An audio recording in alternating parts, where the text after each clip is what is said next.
alternative Digitalk. Real issues, real talk.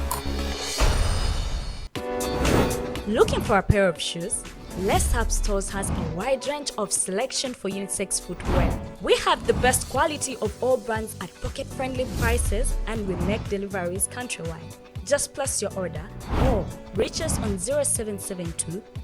08 0090. You can also check up at Let's Up Stores on all our social media platforms. Let's Up, craft your own footprints.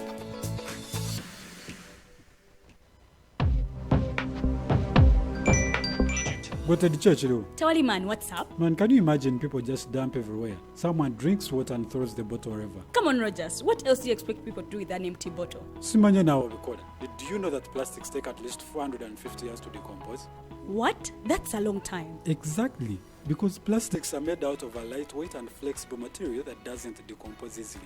And plastics everywhere in the environment cause plastic pollution. What is plastic pollution now? It is the accumulation of plastic waste in the environment, like bottles, polythene bags, straws. All of these contribute to plastic pollution. I have been using them without knowing their effect. Yeah, a lot of people have. Plastics are a danger to the ecosystem, both on land and in water. So how can we overcome this problem? Is there something we can do? Oh yes, we can reduce by minimizing the use of plastics, reuse by repurposing them, or recycle by collecting and processing them into new products. Everyone wants to change the world, but no one wants to change themselves for the world. How about we change our habits for the world? And it starts with me and you. This message is brought to you by Alternative Digitalk.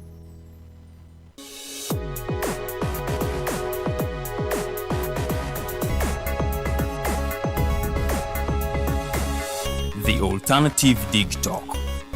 Real issues, real talk.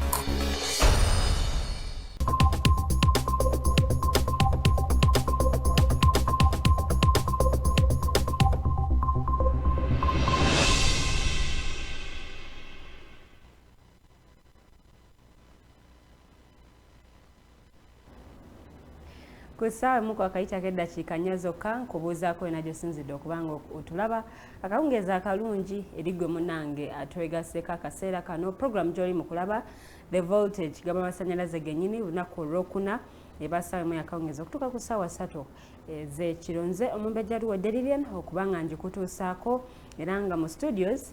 situddemu nze kandi ne mwami Kasule Ismail. Okondo tujja kuba twegattibwako mwami Otebe Robert Prince mu maaso awo tugenda kubako ensonga ez'enjawulo ze twogerako nga zino zikwatagana ku mivuyo n'emberebezi eziri mu bibiina eby'obufuzi. Bino nno tubirabyeko ng'ebibiina ebimu emivuyo gino oba emberebezi zino banemererwa okuba nga bazigonjoola, kale ne biba nga ebintu bifuuka ebyolwatu. Mu kufuuka ebyolwatu abamu balemereddwa okubanga bareconciling oba obumulumulu buno babumalawo oba obukuubagano buno babumalawo. Tugenza okwesanga nga ate waliwo ebibiina by'ebyobufuzi ebitondeddwawo olw'ensonga nga zino, naye twebuuza kiki ekiviiriddeko emivuyo gino okweyongera, okuba nti kakati ebibiina by'ebyobufuzi buli kibiina kakati kyetuwulirako bagamba mulimu emivuyo egiri munda, tulinamu waliwo bimu ebigenze ne mu lwatu n'ebirala bingi ebigwa mu kkoweeryo. So gwe mulema gwe tuliko olunaku olwaleero bwobanga oyagala okubeera kitundutundu ku program agenda butereevu ku pages zaffe The Alternative Uganda ne Digitalk TV. Mu comment section nsaba gikozese bulungi w'oba oteeka ekibuuzo oba endowoozayo nja kubanga nzisoma nga sho tennaba kubanga tugiwunzika. Naye nga kyenkusaba gwe alina essimu yo, alina smartphone yo, genda butereevu ku YouTube, teekamu The Alternative Uganda, subscribing ku YouTube channel yaffe, ate tusobole okuba nga tutambulira wamu. Nyige n'akadaako nti bwe tuba tutaddeyo video ate naawe osobola okumanya program ki gye bataddeyo. Gwe atasobodde giraba ku Facebook, ku YouTube ebaayo bulungi. Nyamba oluusi mu complaining abanaye internet ku Facebook wetulemesa ate biki VPN, naye ku YouTube teweetaaga VPN, just genda bugenzi teekamu The Alternative Uganda, sooka subscribing tusobole okuba nga tutambulira wamu, osobole okuba nga owoomerwa oba onyumirwa shows zino nga tezirimu yadde okwekwata, tezirimu yadde akakoze katya, tutambule ffenna n'okuba nga tusomesa eggwanga nga bwe tuwaayo okuba nga tukikola, kale tukikole ffenna ngeno bwe tukikola ate nga nammwe ate bwe mukikola. Mwami Kasule kamuwa kazindaalo atulamuseeke sanyu lyalina lya Kitala FC. temukyagambwako era okinzije mukamwa era abatulaba abali ku the alternative Digitalk mbalamusizza byonna gye muli era nebaza n'omukama Katonda akyatukumye era nga tuli balamu oba oliawo tubengako bye tukola okulaba nga tutereeza eggwanga lyaffe. Nga omutesitesi bwayogedde mbu essanyu lya Kitala FC atiimu yaffe okuva e Bunyoro eyo mu kyalo era wano babadde bagiyita katiimu k'omu kyalo twajja mu Uganda Premier League football ey'emipiira era kati tukuba buli kiramu ffe tuli ku tebo waggulu ate tusuubiza buli tiimu yonna tugenda giweereza justice nga bw'enaaba eri ate ndabye ekintu kirungi mbu kigatta abantu kubanga naddala ffe ewaffe gye tuva twadde tetulina kintu kye tubadde twegatiddewo ffenna okugamba mbuno tukola ki naye kati Kitala FC etugasse ffenna era otulaba ffenna nga tetuli mu nganda diini zaffe mwe tuva bibiina byaffe ffenna tugamba kimu the pride of Bunyoro, we are the royals. So it is something that has brought us together. So njagala kuyoza tiimu management president n'abasambi baffe bonna kubanga olaba tiimu eyo abaana baffe mulimu abaana baffe bangi abaviira ddala awo mu bitundu byewaffe kati ate omupiira omanyi ennaku zino yafuuka business. So kati ffe naffe tulaba mbu abaana baffe bagenda tutandika okutrendinga kubanga tulinamu kati abali ku Uganda Cranes abatadde ku tiimu y'eggwanga bagenda bagula mu mawanga ag'enjawulo sente ezo zikomewo ziyamba abantu baffe n'abana abaana abatalina mirimu abalina talanta zaabwe tusobola okubayamba era naffe nga ne Friends of Ismail Kasule naffe twatandikako ensonga cup kubanga naffe tulabe mbu abaana benyigidde mu bintu by'emipiira tunakyalinga talents ate tu-identifying ate kuva twakatandika kubanga tuli mu 4th edition abaana abakasamba balinga 1200 something kubanga we track them. So bwolaba abaana abo n'olaba eby'emipiira engeri y'abantu gye babijumbidde mu Bunyoro naddala Hoima naddala okuyita mu Kitala FC kiweereza encouragement kati kubanga budde buno Uganda twafunye chance mbu tugenda hostinga the AFCON 2027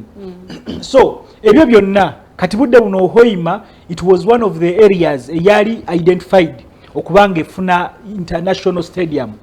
kubanga already kulwa ebintu ebiriyo the international airport n'ebirala n'okubanga the oil city so kati ng'omupiira ne gwe Hoima nga gukula bwe gutyo ate nga tugenda hostingaho AFCON kiba kintu kyakola kikuba kati ffe era aba investors abamu tubagamba kati mujje tubawa amataka muzimbe hoteli muzimbe biki infrastructure egenda okuyambako abantu in 2027 nga tuwoli wano hosting AFCON era twagala kwebaza FUFA identifying Hoima ate n'okwongera ogisaba baleme okuva okwo kubanga twawuliddeyo ab'embalala n'abe Fort Portal nga bagezaako kwagala kutwala chance ye Bunyoro naye this time we are united we are fighting for what belongs to us. Naye nga kyenda kutegeeza mwami Kasule kale newankubadde tetunatandika shombotere mu bujjuvu express naffe tujja newankubadde tuli bakusatu mu kibinja naye tujja gweze nkugambye ffe buli kijja goberera emipiira tuzze bwe tutyo twatandika wano nevira nga bagamba katiimu k'omukyalo ne tubawutula twalaba wano KCCA ne bajjaeyo ne bajjira ne boogera byonna ne tukola ki ate ffe tugambye ago maanyi g'abantu kubanga eyo tiimu y'abantu okuva wansi so tugenda okulaba nga tukuba buli kiramu ate twebaza mbu omupiira kati gukuze so express oba KCCA ogambye express mujje ffe wetuli tujja bawa justice. Okay, amawulire nga tugadde mu byemizannyo tuyinza okulemerayo eyo tusooke tudde ku mboozi endala amawulire mangi agabaddewo weekend so wenjagalira okwatire akazindaalo mawulire ekyago nsonga kyeze enkulu ezikuttwa omugamba nga tunaba kugenda ku mulamwa gwaffe gw'olunaku olwaleero. Ebintu bibadde bingi naddala olutalo lwa Israel ne Pakistan tulaba abantu ab'enjawulo bavuddeyo batandise okutekinga sides amawanga ate nze kyendabye mu kintu ekyo mbu twali tugamba tetugenda kufuna third world war naye ekiri mu Israel and Pakistan kitulaga mbu I think twandigenda mu third world war ate ng'enzibu ennyo so twongera okusaba abantu abo babiri naddala ensi ezikuze naddala United Nations ne European Union baveeyo tulabe nga tukugira oba tulaba mbu balwana okulaba nga waddawo eddembe si kutekinga sides. So eryo eggulire ly'amaanyi nnyo, abaana abantu bakyafa because bw'oba bakugamba mu Gaza Strip but they have run out of drugs. Tebalina byakozesa, tebalina mazzi. Exactly, tebalina gas, tebalina masanyalaze. So ate bw'oba olaba bakulaga population eri mu Gaza Strip, abantu abasinga generation population into.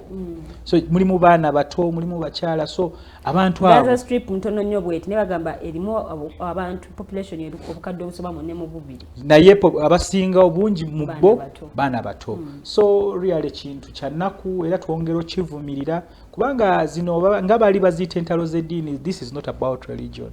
Kubanga ezo entalo zibaddewo ate abantu abo baluddewo batyo. So I think it's something that amawanga gonna those who believe in humanity tuveeyo tuvumirire ebikolwa ebyo okulaba nga tusaba Katonda naye kubanga Katonda kati yasinga okumanya kulaba nga waddawo eddembe mu bitundu ebyo. Ewaffe wano wabaddewo ebintu bingi. Palamenti aba opposition bakyaganya okudda mu parliament, bagala prime minister aleete ekibalama gwe yagamba mbu bayina bakwata era takyegana because it's on record. So bakyalemeddeko ate nze ngamba I think it is for the first time the opposition in parliament evuddeyo nekola ki neeyimirirawo ku nsonga enyiga omuntu wa bulijjo, omuntu wa wansi ku nsonga y'eddembe, naddala kweyo ensonga y'eddembe okulaba nga balwanirira abantu. So ajagala bakulembeze baffe naddala members of parliament aba opposition tebava kwekyo kye bayimiriddeko because I think we are tired of being taken for granted naddala ng'eggwanga because bwe mba mugamba abantu bano mwabakwata kubanga etteeka liri very clear. Bagiyita bagundi mu mateeka mbu kooti esobola n'okulagira muleete omuntu ne bw'aba mufu. So abantu bano bwe baba baafa nga tebaliyo, gavumenti ekole ki? Ereete emirambo gyabwe b'eŋŋanda zaabwe babatwale babaziike. Nalaba mukyala wange Ddyanga agamba nti bakoze okunoonyereza ku bantu bano era basabye NUP bayambeko nga banoonyereza abantu bano awatuufu we bali oba ba-existinga oba tebaliyo, awo nga bagenze mu NIRA okufuna n'enambaazi zaabwe basobole okumanya. Era kyekyo ababaka ba parliament kye bagezaako okukola. Naye bagamba abamu bakwatibwa mu misango egy'enjawulo ate bano ne bakiteeka ku It is okay kubanga omuntu yenna ne bw'aba akwatiddwa gwa butujju because Jamiru mukulu bamulina bamulaga eggwanga babadde bamuleeta mu kooti n'abaana bwe baba balina kye baakola baveeyo babalage eri eggwanga babaleete mu kooti oba babawozese oba babaleete babasalire bagambe muno tubasalidde oba gwakalabba bagende babateeke wali babakube babajjewo oba baba baafa oba bagamba mbu baba basuulamu asidi ne bawugirako nakyo bajje bakole ki bakyogere naye si kubeeraawo nga bawuddisa bannayuganda bajjaawo nga bakitwala kubanga let me tell you Lilian omubiri gw'omuntu omusaayi gw'omuntu ne bwe gubeera nga ki because life is ekintu obulamu kintu kikulu nnyo because no one can make tasobola kutonda muntu so omuntu gw'ogamba bugambi ne bw'aba yafa. So ne bwaba kubanga ne government erina okuprotectinga abantu n'ebintu byayo abantu kuba protectinga nga balamu to protectinga nga bafu. So nze njagala bamemba ba parliament balemere ku ekyo kubanga speaker era yavuddeyo na weekend n'atangaza mbu no parliament ebeera incomplete indeed kubanga bwe bw'obeera government considering the minority then obogenda muchi obogenda kufuna ekizibu nnyo because you see gwe bogamba mukasa tulina majority because parliament can sit and pass whatever they want to pass nga bano bali out of parliament naye kifaananyi ki kyoba osiigire eggwanga lyaffe ng'eggwanga ogamba lirimu democracy eggwanga ogamba lirimu eddembe so I think nga speaker bwe yagambye mbu they are trying to engage naddala the executive. Executive eveeye gambe abantu oba twabakola bwe tuti oba naki oba bagambe muntu batwala musige eddamu ziri balamuli bakoleki because ne musige eddamu temana bakutuuka bakyali mu executive. So tusaba executive ekwata abantu abo babaleete ekyo nakyo tukoleki tukije mu ddiiro era n'ekirala ekibaddewo mbu the woman member of parliament abakosebwa bwe bali bategeka olunaku lwabo lwa women's day ne batataganyizibwa akakiiko kabayise banyonyole akakiiko biki ebyaliwo era ndabye mubaka wange owehoima city nga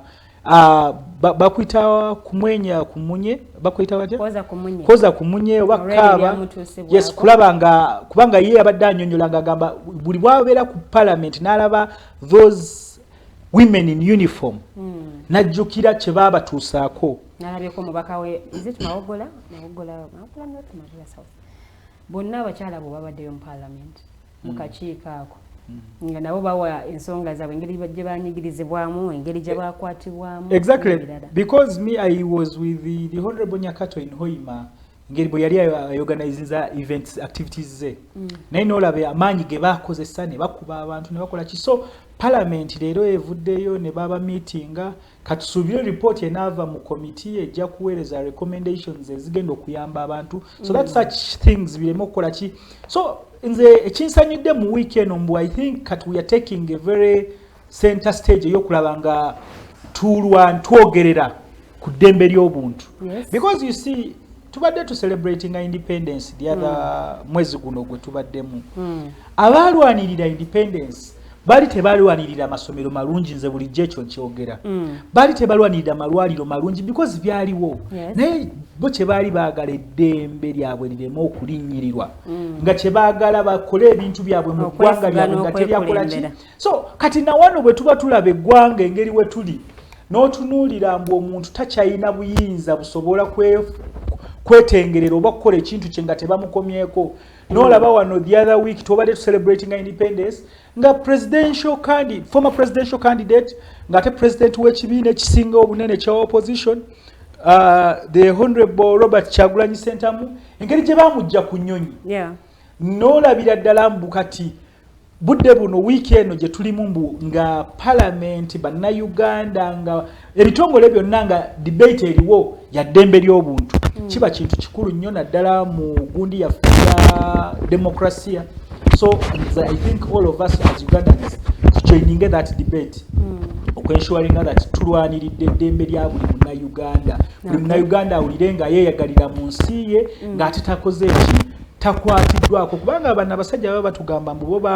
kubanga bw'osoma akatabo ka Mwami Museveni Sowing the Mustard Seed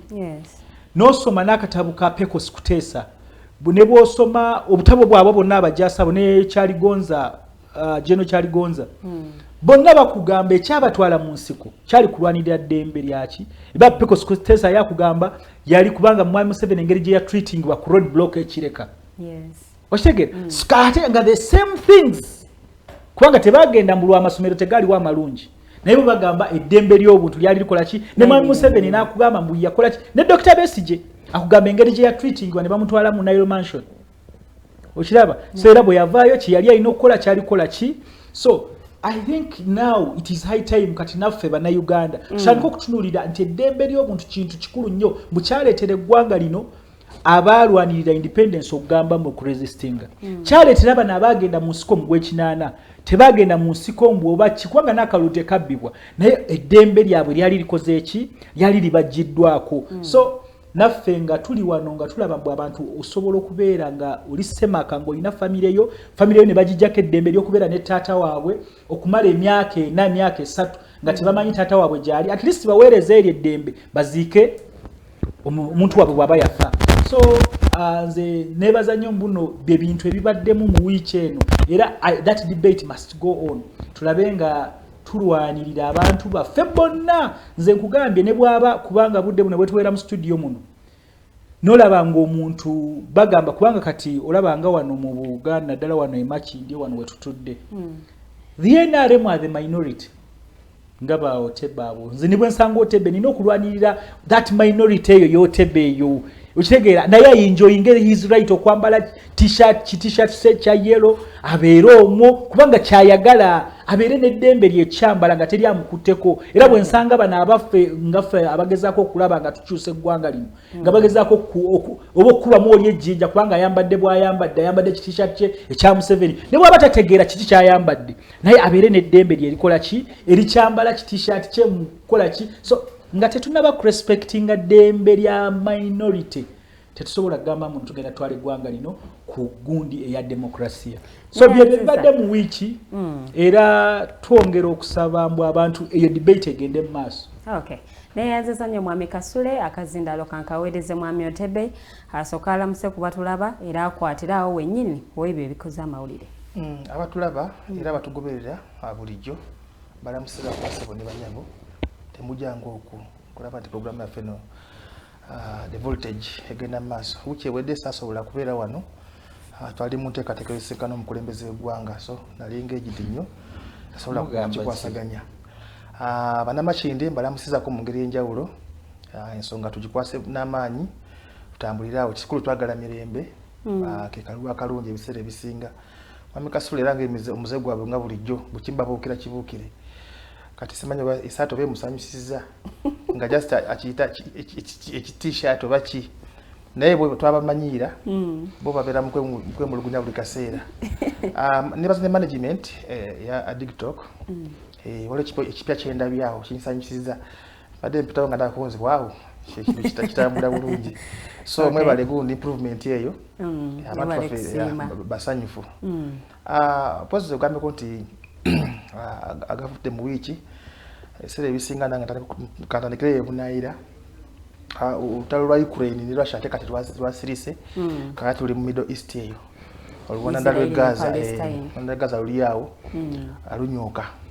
Si birungi omanye omuntu aba abitunuulira nga abinyumyako nga birabira wala oyinza okugamba nti olaba firimu oba oli mu kusoma akatabo ebyaliwo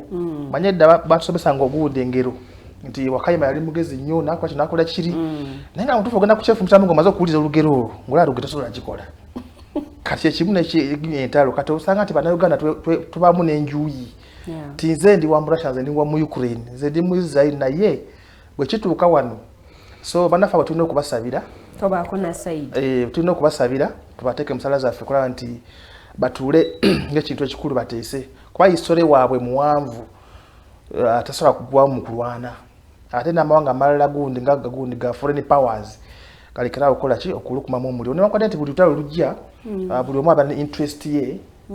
banyumya supremacy over the other one biki ebyo naye ate gundi mu byenfuna babiyinza otukosa kati singa otunuulira ate kiri gundi mu luwananda lw'e Gaza awo mu Palestine ate nga neeri awaliyo abakulu bayita bagundi aba Hezbollah bali mu Lebanon ate nga abantu abo Iran yabakola kyebateekamu ssente nalaba bagigamba banaye lekeraawo okuteeka omusingi naye kati ali mu kukyokooza kati Iran singa eyingira mu lutalo awo kitegeeza tuba tugeze ku kiyitibwa amafuta manyi Saudi Arabia egenda kujja ku ludda lwa America tebakole ki awo ffe nga ffe abalina amafuta agava ebweru kati nawe kutandika kusima agaffe tuba mu buzibu amaso entalo si nnungi ddala nga tukyakola ki tulina bye twagalamu abantu abo. Eposa ekyala wali gundi UNEB yakola ki yafulumya gundi timetable y'ebibuuzo naddala bikomekereza gundi guno omwaka ku kalenda yaabwe P7 senior 4 ne senior 6 naye batuteekamu nnyo essuubi nti kuno bayungudde abanvu n'abampi okulaba nti ebibuuzo bino mpawe yadagazawo kulingirizaako bwato gezaako kukola ki okubimba nate ekyamazima amanyi wali ate bebakutte nga bakola ki masombe manyi in fact kapala wano wewali ndoza bati nga babiri neggulu newaawo kati oluusi newuzi negamba UNEB yatusuubiza kuno bayungudde terikola ki teri kuba ebibuuzo yatu buli kimu kiri mulala so oluusi abantu baffe mwamisitsi yakusaaga kale twogera ku kintu okubba ebibuuzo omwana gwe ngabbye ebibuuzo ate aba half baked be bantu bola nti bivaayo birikinga bitya kiringa bwe tubuuza obululu buvaayo butya kubanga ebibuuzo babikuumira ku poliisi wamekasonzi nimpwaga awukiganga tuleke mwami Otebe amale yaga nimugawo kiganga kubagwe singa twagogeddeko otyaka tegakutte ku mubabiro so ndowooza nze neewunyiza ku lwange ku kintu ekyo simanyi UNEB yatulimbyemu awo katonotono so nze ndowooza nti si kirungi tutereezeemuko wakati nga n'abaana ba P7 zabuzayo nga ennaku ndowooza nga 10 nabo bakole briefing yaabwe batandike nabo ebibuuzo ebikola ki ebikomekereza gundi omwaka guno ate bateeketeeka okuyingira muki okuyingira mu secondary then mu parliament opposition nga bulijjo bakyali mu luyimba lwabwe bagaza kulitestinga bakyali ku luyimba lwabwe bakyatestinga balabe nga balulonkinga okubanga oluyimba luli awo kubanga bafulumamu kwate banabudde kutesa abantu baabwe kati bali mu composing enyimba wano wabweru balaba anagenda okulaunchinga kubanga ne National Theatre ebali kumpi awo so kati bafusa luyimba basigwe gusoose okufuluma ate nga tebafune bakolaki yabaagala atafundako n'omuyimbi kuba launchinga nafuna ne kasente ngaina promoter so bakyagala bazi n'oluyimba lwabwe olwo kubuzaabuza Bannayuganda baboycottinga sittings kyokka ate mugundi committee sibatuula bagenda ne batuula ne bafuna allowance bakola ki naye ate wano bagala tebatula muki tatula mu parliament nate no tebajja kubiteesaayo nedda committees bebateekateeka nabo bikulu bigasa eggwanga committees bitwalawa kakati kyetubatukolati senga zenvuddemu ngaomaligakwano wenvuuza woga tugenda kuyingira mu parliament ate obukiiko webutuula nga muga tugenda tutule mu bukiiko kakati muba mubuzaabuza abantu kati ngamba nti luyimba bali mu composing ne ABCD mba mutuufu at the end of the day toza kungamba nti totula mu committees committees zituuza mugenda ne mukiikayo naye ate omukazi gwe wazira nti n'omugobe ewuwo ate kiro basaba okukuta naye kiro emisana yakoza gamba ze mbadde mukasukira bintu byalekayo eno mu nyumba bibadde mutwalira iyi wobyo waboda tabituusaayo so Bannayuganda tulina okwekinga up bana abantu bali mu luyimba bali mu kunoonya bali mu kudevelopinga manifesto yaabwe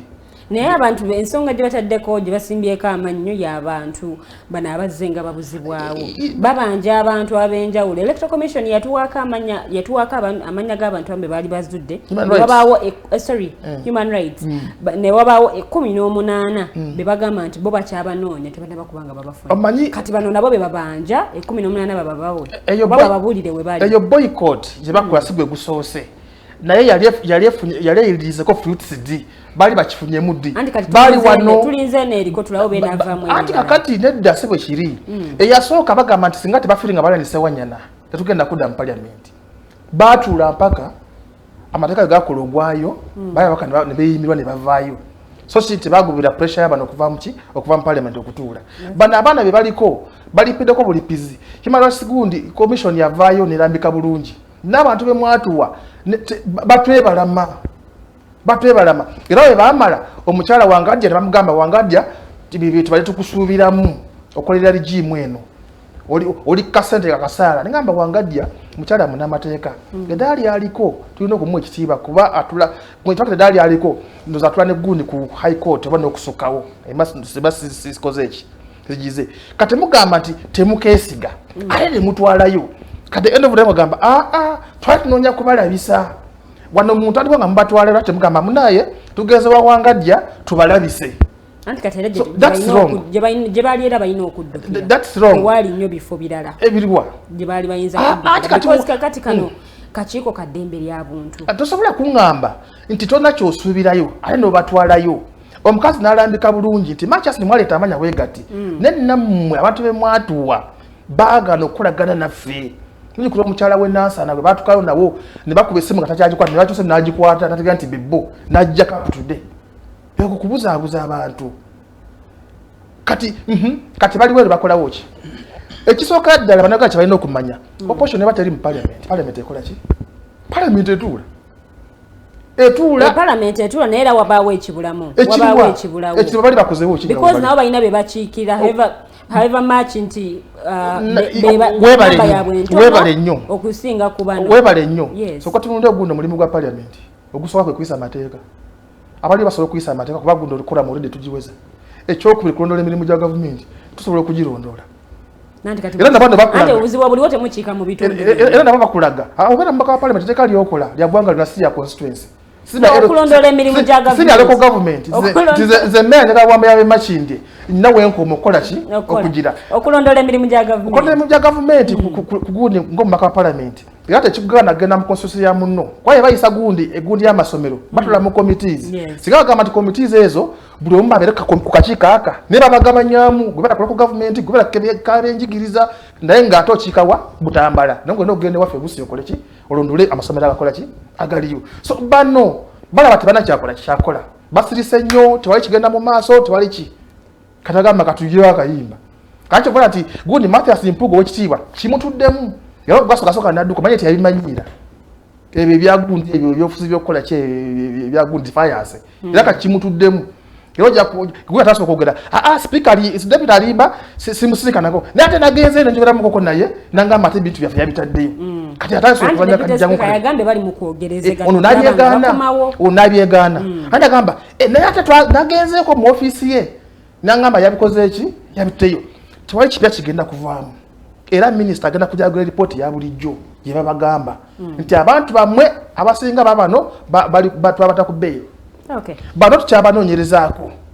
okiwulira so kano just yimba kyogambye nti just uliba kyagenda muki kukyagenda mu maaso mudakiika ntono nnyo tulina ensonga enkulu kuzza obujje endangamuntu kubadde kusuubirwa kutandika 2024 naye bannira bwe babaddeko mu kakiiko ak'ebyokwerinda okusobola okulondoola okulaba oba bano beeteefuteefu okubanga omulimu guno bagukola before okulonda kwa 2026 nga tekunatuuka baagala tewali ssente tewali ssente zakukola mirimu egyo naye ate n'ebyuma mbu byokozesa nabyo byafa kale ne bagamba nti wajja kubaawo okwewola bwewozi ssente bwobumbi obusoba mu 3 nga mu 3 nsanvu awo that's January 2024 kino kitegeeza esooka ddala ndowooza gundi akakyokanira kalina budget ya buwumbi 600 mukaga n'obugwamu in fact baali balina okutandika okukola gundi exercise muguno omwezi gw'omunana this year okupreparinga bwe baali batugamba okutandika so kati budget yaabwe ngeri naye kati ndowooza babaako obumbi 59 Ministry ya Finance yabo kati bagaza okubutemaatema ngezimu zigenze mu misaala zimu zigenze mu ki so kati nalayo omukyala director Kisembo ndowooza enyali ddala ndyerabidde bagaza okugala ekyemanyi kina ensonga eri crucial nnyo kubanga ojja kulaba nti endagamuntu ziziba obujja kuba tusobola kutwala n'ekidocument ekiweddeko ate endagamuntu zaffe ezisinga ddala basobola okufunamu 2014 zigwako ndowooza 2024 gwe mwaka ogujja kati ng'ogyeko ekyo ajjukira nti nira byekola ne East Electoral Commission ebigabanako isi afulumya road map yes niyo ino okubangeza obujja era kati Electoral Commission tekyalina gundi tekyatawaana kuwandiika abalonzi ku kyalo nga yakolanga luli mujeka kairo C1 just ekwata data wanira nemuleeta nekolayo display then ne bakola ki ne bakabira manyaga so ekintu kino kiri kusho kyemanyi Ministry ya Finance tetudde kuba at least terinda document ogenda kugwako nga tekyakuyisaawo ne gundi ne Electoral Commission wakati nti yagala ki kubanga sente Electoral Commission ziyasaba tekuliko za kuwandiika balonzi ate nga process yakola ki yatandika so ndowooza nga kitongole ekitongole ne government Ministry ya Finance kyemmanyi bajja kusala amagezi gonna wano nawali balabe nga ki sente zo ziwe bakakiiko ako naddala oba kwotale ne mugundi eddako ekintu kigende mu maaso tuwunzika ndowooza n'ensonga y'omuliro mu masomero mwami Kasule nzizeewo kati tulina ensonga y'okuzza obujja endangamuntu okuba nti kukyayimiriddemu lwa nsonga za byanfuna oba byansimbi n'ensonga y'omuliro kati mu masomero naye ekintu emanyi Uganda ennyumira kubanga buli kimu ekizibu kye tulina mu ggwanga lino mbu ffe bannamawulire naffe abantu aba bulijjo ffenna tetulina njawulo era ffenna tetufollowinga events nga bwe zize zitambula wano tetulina bwe twali tulina project yonna gye tugenzeemu oba ekintu kyonna gye tugenzeemu ne tugamba mbu ssente weeziri okujjako maybe akalulu ke tugendamu nga ssente ze mwami 7 zakozesa ebisawo n'ebisawo ebyokugabira abantu naye byonna bye tubaddemu tubadde wano tulina issue eri very crucial ya elections za LC1 zayongezebwayo ne budde buno ssente tezinaba kukola ki kulabika twalina women council nazo zayongezebwayo because tetulina ssente so eggwanga erifaananye bwe lityo litaweereza ebintu ebirabika nga biri sensitive priority oli ku muliro no agambye nira okitegeera bw'oba oyagala kuba ku moderating show tukikuweerezo gimoderating okitegeera so eggwanga eritatwala bintu biri serious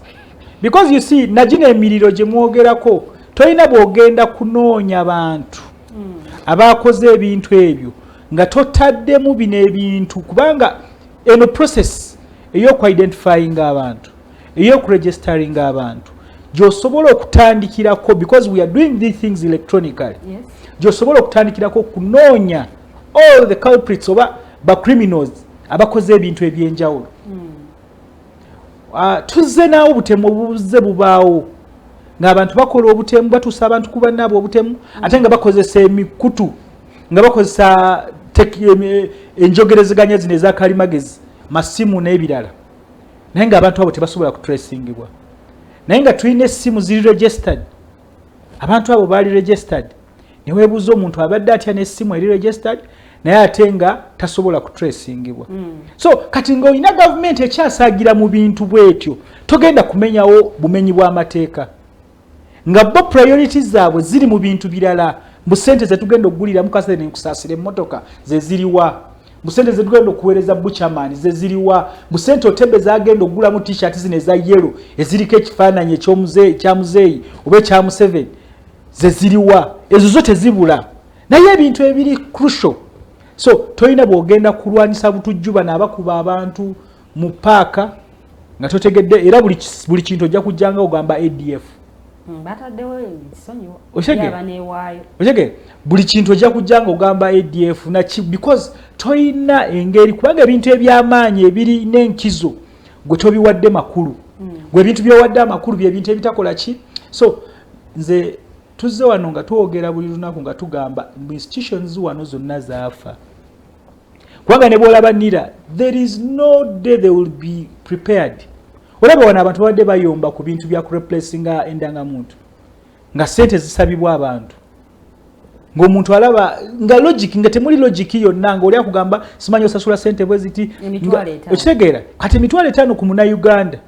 kati abantu banaganze kankiveeko ekyo okitegeera. So and 2 dibwe zaali zikoze so no you see ngambye olaba bw'oba ngamba mbuno omuntu tasobola okuregisteringa simu card nga talina ndagamuntu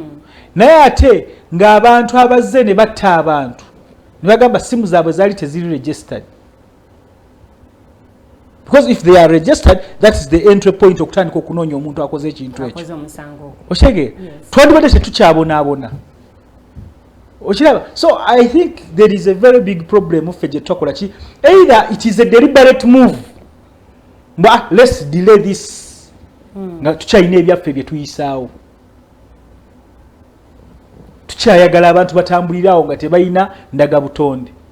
because balina special operations ze bali mu kukola okiraba. Kiringa issue ya kamera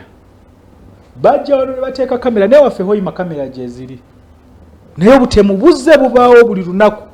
tetulina bwe tugamba muno tukosezza kamera ezo tukwate maybe abatemu ababadde wano oba tukwate bano oba tulabe omutemu abadde agenda okuyingirawo batuuka ku extent egenda okuba bomu ku CPS ne ku parliament ne budde buno tetutegeeranga ani yali yagala kukola yakola ekintu ekyo ate yasinziira ku kyoba yali afaaki because tulagajjadde mu buli kimu kyonna ebintu ebyandibadde serious olaba kivaayo mbwa government terina ssente nate ebintu ebitali serious bwolaba ssente zivaayo zifuluma. So that's where we tulina okulaba nga tuteeka government ku nninga kulaba nga etandika okuteeka ebintu ebikulu because tosobola kungamba LC1 yatandikirwawo ku identifying nga omuntu ono mu kitundu kino si waffe ne bwe mba ngenda kufuna endagamuntu tusobola jimpa nga sina baluwa ya chairman LC1 na chairman LC1 agenda okumpa ebbaluwa okufuna endagamuntu taliiwo by law okitegeera. So kati ng'oli mu ggwanga erifaananye bwe lityo ebintu ebiri serious ebirina amakulu tebabiwa makulu era bibaweereza amakulu byebyo mulabye mwami Otebe nga gamba waffe mu parliament tulina abantu baffe ffe kyetwagala kyonna tukiyisa abo ne babawo tebaliiwo because mwami Museveni yakyogera nga tuli ejjinja mu kalu ka Paul Mwiru nagamba NRM kasita asigalamu kali akasobola okuvayo n'awanika omukono NRM oyi muleke. So ng'olina abakulembeze abafaananye bwe batyo ng'okyaleeta abantu abafaananye bwe bitu mu bitongole nga tewakyali meritocracy ng'efudde kasita Otebe ayambala t-shirt ya NRM kati oyo mumuwe mulimu muteeka omufune ekyokukola oba asobola byakola abimanyi oba tabimanyi mumuteekaawo. So nga tukyayina government bwetyo tugenda kubeera n'ebintu bingi because oyogedde ku muliro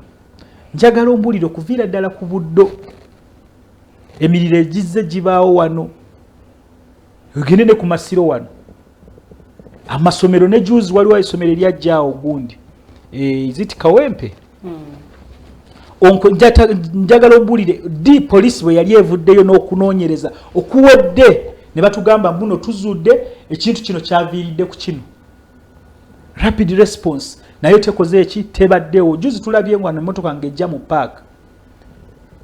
abasajja ne bakwata ettaka bayolanga ettaka mu baafu nga bakola ki bazikiza. That's a national park. International cameras zonna ziri awo ziraba omuntu ali mu kunoonya budde buno we are into November December abantu bagenda kujja mu holidays omuntu anoonya genda wa Queen Elizabeth tewali ne fire extinguisher esobola okuzikiza omuliro n'emmotoka ey'amazzi esobola okujja n'ezikiza omuliro singa abantu baba bafunye an emergency tekoze eki teriwo. So ng'okyali mu ggwanga erifaananye bwe bityo byo bigenda kubaawo emiriro gigenda kuba mingi nnyo naye ng'ate tozuula kiki giviiriddewa because tomanya ani akola ebintu bino interest ye eriki government eri supposed okulaba ng'etaddeko okulaba ng'ekuuma abantu evuddeyo n'ekugamba ebintu ebiri serious ne bakugamba ekyo tetulina ssente naye ate bwe kizze mugamba muna twagala kugulirira gundi bukyamaani adde mu NRM agenda ayogerera NRM ne ssente zayagala owulire ono omukyala w'ekyambogo simanyi bamuyita Hajati Namyalo ng'atambula eggwanga lyonna alina ssente akola kyagenda agaba Sule nakola kyakola ki naye ndokugamba ezigenda okuweebwa mba LC wakulonda ba LC one tezikoze eki teziriwo. So ebiina amakulu nga tetunaba biweereza makulu nga tuweereza ebitalina makulu eggwanga ligenda kubeeramu ebintu bwe bityo era twesabire nnyo fe abalina abaana baffe mu bisulo because abantu abaavu era be basomeseza abaana baabwe mu bisulo because nze sina ssente ezibeera ejja kubeera nga nkima omwana wa kusomero era muzaayo ate nga muliisa n'ewaka ate nga nina omuliisa ne ku ssomero nsalawo kimu ne ngamba kamutwale mu boarding simutwala mu kubanga saagala because every parent would wish okubeera n'omwana we kumpi abeere naye naye yesanga mbuno kati embeera eriwo ekuwaliriza okulaba ng'omutadde mu boarding naye ne bw'omuteekayo osigala ku bunkenke because w'omututte you don't know how safe he or she is because ajja kubaawo omuliro tewajja kubaawo na kunoonyereza kwonna it will be gone case ekyo nakyo kigende tutunuulire ekirala ffe tubuukirabize era enkya bwe n'ababeerawo kirala nakyo tujje wano tukyogereko because that's the country now we are in. Thank you. Tweyanza nnyo Mwami Kasule neweza katika tugendere ddala butereevu okubanga twogera ku mulamwa batukubagenda ku mulamwa nga tunakuja ku mulamwa Mwami Kasule njagala musomese kino yalaga nakwera mubaka wa parliament simanyi byalugenda okuteesa abantu babehoyima ekisooka ddala mu parliament wagala numbers ekyo olina okimanya oba oli asobola abantu abaliyo babuyigirize bwanjawulo bonna si bannamateeka naye beetaba mu kuyisa amateeka n'okulonda era natateeseza bamuwa ekyokwogera nti gamba ayi oba nedda so kinjagala okiyiga olwaleero ekyokubiri sagala okayire kamulala taku so nobaba tategeera alonde nobaba tategeera alonde kyetuli mu kwebuuza nobaba tategeera olina okulonda oyegera mwotabe tategeera mwotabe bamutudde mu parliament because balina numbers tategeera bwaveera alonde nebyatategeera kyekiyo tuli mu kwogerako no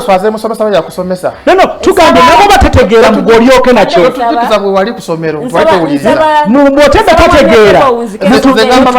zengamba batulaba mbotembe tategeera akubanga kata amanyi okuyimusa omukono kati tulonde oyo muno muntu atamanye tekola kyetugezaako okwogerako agenda kubanga tulina byogamba bantu Mwami Otebe wunzika ensonga sagala okayiro kamula ligotalidde NRM ina sente zayo wezijja ng'ekibiina NRM tuna kya byabufuzi mukola business ekina secretariat n'ekina guno office of national chairman sente zolaba mu office of national chairman secretariat tuina abafutuvujirira ng'ekibiina ky'obufuzi nga nammwe pozi mwete munafuna simanyi nenja kikusomesa okubana olwaleero naye munoonye sente sente z'ekyambogo si za government olwala kyambogo nawe ina obumbi 15 ng'okubona kwaka obumbi 2 tetugiwa rekisu tetugiwa sente ezo so sagalo tunule Namyalo nga atambula ajja tuwa mulungi nga sasa nyingi ya NRM government zigenda wa zigende ekyokubiri endaga muntu tezitunuli ya kubanyi by'emisango jokka endaga muntu yambako omuntu genda mbaka nagula account no kukola ebirala era si kituufu nti kamera eziri mu nguudo tezikola bwezali teziri wala tebagulanga wakawunti tuledusinga obuzibu bw'emisango so kubimalirawo ddala kati mwami Kasule gwe mu gavumenti tosobola kumalirawo ddala ogambye obubbi butandika namwe mutandika n'okubba ebibuuzo ate munaasobera yetayogera bibye ate abukira byenjogera ebigenda maaso mu bibiina by'obufuzi bingi nnyo waliyo obukuubagano oba okusoowagana mu bibiina ebimu kukyali munda tekunnaba kubanga kufuluma mu bibiina ebimu kufulumyeko tulabyeko formation y'ebibiina by'obufuzi oluusi ebiva mu nsonga oba mu bukuubagano buno nga tebyagonjoolwa ne twesanga nga ebibiina byeyawuddemu ono alaba nga ate oli byakola si bye birungi oba ono ekibiina takitwala mu direction ntuufu n'ebirala bingi nnyo ebigwa mu kkowe eryo twebuuza kiki ekiviiriddeko obukuubagano buno mu lulu gwa bifo oli ng'alaba nti ono alabika enfuga tafuga bulungi nange neetaaga nkikwatemu nsonga ki entuufu ereetedde bino okuba nga bituukawo era gwe mulamwa gwe tulina mu ddiiro bwe tugenda okuba nga tutandikira ndowooza katandike ne mwami Otebe yennyini ku mulamwa guno gw'olunaku olwaleero kiki ekireetedde emberebezi zino okweyongera ennyo mu bibiina nti kati tekiri mu bibiina by'opposition wokkawoka naye newamwe mulabika mwinayo obukuubagano mwinayo bumulumulu waliwo abagaa nti muzeeyi asigale ku maini ate abalala ba stand by generator nolaba nga mwawukanye mu ndowooza ne mwawukanye ddala ne obumulumulu wakiriko fundafunako omubi omweru n'ate waliyo emigozobano giri mu bannaffe eri of course babeerawo abantu mugundi kasita mutuka nga muli bantu babiri oba basatu ne mutafuna butakkaanya muyinza okuba nga saga akosa kigambo ekyo naye nga mulina okuba ati simufuna obutakkaanya oba obumulumulu obwo naye bw'oyogera ku bibiina by'obufuzi oba oyogera ku kintu ekikwata ku ggwanga singa otunula nze ndaba ku lwange ebintu biringa bibiri ebibonyabonya ebibiina by'obufuzi mu Uganda ekisookera ddala ebibiina by'obufuzi bitondebwawo olwa interest y'omuntu omu so si kwa ideology y'eggwanga newankubadde nti babitandikawo batulaga ideologies ne batuwa slogans ne batuwa ne batuwa colors symbols entrade etegeeza musaayi gwa Uganda biki byonna nga owulira naye ne weesanga nti tebakigendeddeeko osinga otunula ngawo ebyava ebibiina bino byava kale tutunete tumaze okufuna independence nti wali ekibiina kyeyali bakiyita UNC Uganda National Congress oluvannyuma kyavaawo nga waliwo negundi za UPU bano begatta nebakola UPC naye nga ekikosa UPC nga obotayina ye nga kyayina nga agenda ye yaggwanga lyonna oba oliawo naye nga waliwo ne kabaka yekka nga agenda ya Buganda kulwanira gundi ensonga za Buganda zokka naye nga waliwo DP yakiwanuka nga yegamba ate sese tuse ku Buganda naye kankole ki kala ne babeerawo olutalo tinga kabaka yeka akuba ki DP nti gwe DP ate otaddemu ki kati ngagamba ate gwe kakiwanuka oli Muganda naye olabo twawukanyeeko era bagenda kuteekateeka kalulwawo kweteekerateekera tufune independence nti ng'olaba nti DP yalegenda kola ki okuyitawo kuba yasooka okuwangula kalulwako bali bagezesa ekyalinga mugundi mokala elections ezo nkaaga mugumi yese kakati obota alabuka agamba DP yatukuze mukali mugundi mu example mugundi DP yatukubye naduka nagamba nonye kabaka yeka tuyegate tukoleki nasaga ne kabaka yeka yetegesa ode ngatayagala DP agamba wakikanga negate nono asubize ekifo kya vice president wakiwulira ne twali awo ndoza nga mukaga ebintu nebichu obot nalaga nti kigendo ate kyali kyekyo gesoko koleki zoko vemu kwazi njala kubera president chukanga byawo vice president nga just ceremony president nga ceremony president nga talina ki so kyagamba nti ebibiina bya folusi bitandikibwawo nga interest za muntu ate badakanya batusingako singa kanya otulengeje gye batabuza ebyobufuzi bya ebibiina by'obufuzi naye singa otulengeje gye batandikamu ndiwosanga nti balina ekibiina bali bakiyita KAU Kenya African Union kakati Kenya African Union yeyo yajja yeyibula nefuka kano abasinga gye bamanyi naye bwe yava kati kano okugiforminga waliyo KAU yeyo gye gamba waliyo ne bali bagita KIM Kenya Independence Movement begata ne bakola gundi kani eyo bato mu mboya bagundi bato mu mboya abo ne gundi wale mwami to mu mboya in fact yali chairperson yasooka kati ni wale ne James Njoza Githiru yali chairperson to mu mboya nga secretary general naye nagamba ku lw'obulungi bwa Kenya si ku lwaffe katuwe Kenyatta akoleki atukulembere kwa wetwegeraageranya ate aluwanye nnyo okusinga ffe kuba mwalimu abali abamilitare nabano bagundi ba technocrats abayivu so nagamba nedda ono katumuwe ku lw'obulungi bwaki bwa Kenya tutwale mu maaso tukukakata bateseza okulondaawo Kenyatta akoze eki afuze prime minister kati bajja nene bamoyi ne batoddawo ekyawo kye bayita kaddu nabo nga bagala kufuga eggwanga naye ate bo nga bali nnyo ku gundi ku regional politics awo mpola mpola naye leo bamala balaba nti tebasobola kufuga nga bali mu kaddu kaddu nevaawo ne begatta ku kanu mwe yajjaawo olosanga nti Kenyatta we yafuga n'atuka okufa olonga Odinga tatawona aliko Walairo Odinga yali vice president wa Kenyatta naye nabivaamu nakola kabina katonotono nakola ki kati mwe yajja mpola mpola ne kanu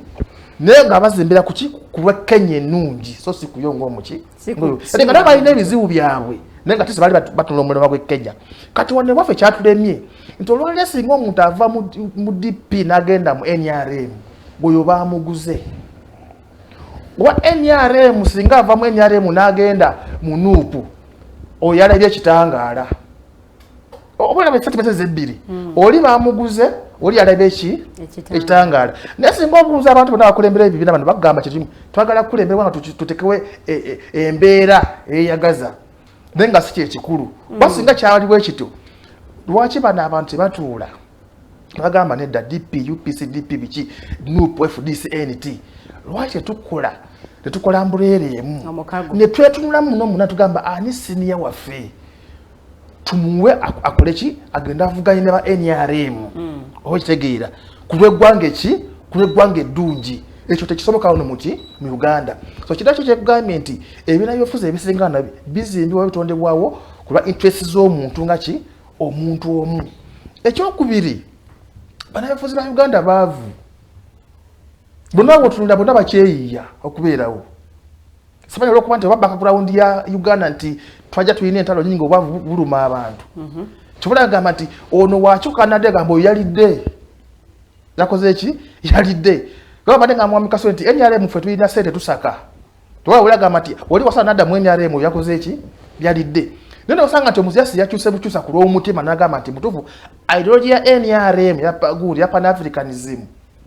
nungi ekola ki enkolya kasale nkole ki nga nesavinge naye awo aba akoze eki aba yalidde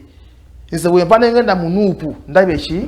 ekitangaala so singa tetwemalaamu bintu ebyo at the end of the day tugenda kufuna ebibiina by'obufuzi ebyenjawulo obugundi pressure groups obwenjawulo naye nga tebuna gye butukola ki gye butulaza because yakosanga nti gwosanze muno gwosanze neri singa tulekanya olwaleero nti gavumenti yabo bwegitunuulira adde nga Uhuru gundi Ruto yafuga naye nga mulimu ebibiina by'obufuzi bingi byakola alliance gundi Ruto ali ku UDA something like United Development something ye UDA kwa yali mu Jubilee n'avaayo n'akola UDA naye watulunda gundi n'abali mu gavumenti ye mulimu baba wayipa yabasembeza mulimu abaani yabasembeza basoke bakulembere Kenya akati bakola emyaka nga gumu oba ebiri kati ng'ebyobufuzi bikola ki nga biddamu naye nga bamaze okukola ki bamaze okukulembera Kenya kati bwe buzibu tulina ffe wano mu Uganda so tulina okuddamu tutuule nze nagamba nti wano singa kyali kisoboka bandigambye nti omuntu yenna agenda mu parliament yandibadde awumbibwa mu kibiina ky'ebyobufuzi nga agenda kusavinga parliament so si kunoonya sente bannayuganda so si kufunayo sente n'olwaleero olakubuuza gamba balabalamu wano ogenda mu parliament singa mba mpangudde wali mukolera emirimu zange bitalina okubeera ku account egula emotoka gyenkola ki gyenjagala kati wemalaawo wali mu committees nga chairperson ojja kubafuna emitwalo gyange 10 buli lunaku ate kati ogule wali ogundi ez'omusala mileage biki ebyo nogende buti kabube kikabe nogenda muki nagenda mu parliament kati gwe FD so nsembya kasale ngende muki ngende mu nuupu kitegeeza okulembeza biki wali mu parliament gwe nalabye mwerabidde linnya abadde agamba ffe tufuna milioni 2 buli lunaku mu parliament ngali ku TV tagamba ffe tufuna milioni meka ng'ogyeko omuky omusaala nagamba era wanange oba munanyigira mukole ki nze munyigire tuzifuna so ku kintu ng'ekyo one twali tulekerayo okulembeza ssente twali wano n'emmanja tugamba nti singa omuntu afuka LC1 ebandibadde nti bano nti bali bayitanga dda chief chief yakola dda ssente ze ali awo bukimu akimanyi takyanoonya ssente wala anoonya buweereza naye olwaleero wano tutunulira nti katya guno ono kati engeri gyegulumizeemu Lukwago agenda kunsalika naye katukole faction endala tudde najja nankumbi tudde gindi kyokka ne babonera Bannayuganda obudde bwabwe businga ne tuteekenga sides tugenda najja nankumbi tugenda gundi na Katonga kati ne UPC olabye ebikola ki ebiriyo koti yasaze omusango akanagamba nedda ebyo bye mwasala byedde eri Katonda kanayo okulonda okiwulira nenga gundi Supreme Court Muland yesazeewo nono gamba nti ebyo bye mwasala gundi omusango gwali taken up by events yasibikiriza obudde buyiseeko naye lwaki tobera musajja kunogama mu butuufu oba kye kikole ki abalala bakole ki abalala bajje so bitu biringa nti kati byansikirano tulina okulyamu wajjukira nti Obote agenda fa mu 2.5 zo yafira sibe kyali awo Obote agenda fa nga yakyali kya person kigundi kyamani wa UPC nenga ali mugunda ali mubonganguzi ali mu exile nenga sebo kya person wachi wa UPC ulalo tunajja kikwata mwawo ekimwocha kana nakimubbaku byo bigeze mu koti bamuwanguliddeyo yagamba nedda byakola ki so nando zatu ebina yofuso tubitambulira mu ki just mu nsawuza abantu sekinomu that's why olaba nti good Dr. Wesley we yawumula FDC we yali entandikwa yaki yokugwa ku FDC kweko ati bagizimbira ku ki ku muntu omu ze kugambe Kenya nti kano waliyo gundi Kenyatta yaliwo Tom Mboya yaliwo Barona Dingala baliwo bara moyi ne bakikwatamu ngolaba nti nywevu okumala kumpi in fact kanu yafuga emyaka 4 kanu doza katufe mu Africa muno abagiza kugoba kanu doza NRM tukimya kasatu ngamu musa tugenda mwasa to munana na Kristo kina cyali mu yofu nenga olaba kitambula bulungi them no it's impossible it's a different case okay katumule mu katono nnyo the voltage gaba masanyalaze genyini twabwe tukomawo tukyagenda maaso ensonga zetwogera ku nsonga nkulu nnyo obumulumulu buno olw'emirerembe egiri mu bibiina by'ebyobufuzi ebimu bagamba bikyali mu nkuubo ebibiina ebimu bisongeddwamu ennwe abamu bagamba obukulembeze obuliko bulabika bwe buviiriddeko ekibiina okwawukanayawukanamu ebimu tubibuulira mu nkuubo ebirala tubirabyeko so twebuuza ensibuko yaabyo eriki mululu gwa ssente mululu gwa bifo bya bukulembeze mwami Otebe alina kyakonyeko ekya nti ebibiina bizimbibwa ku bantu naye nga tebizimbibwa ku kuweereza oba kuba na ideology ya ggwanga wetukyali era nga tuwumulamu katono nnyo bwe tukoma omwami Kasule agenda kubanga atandikirawo wennyini nze omumbejja luwedde Lilian.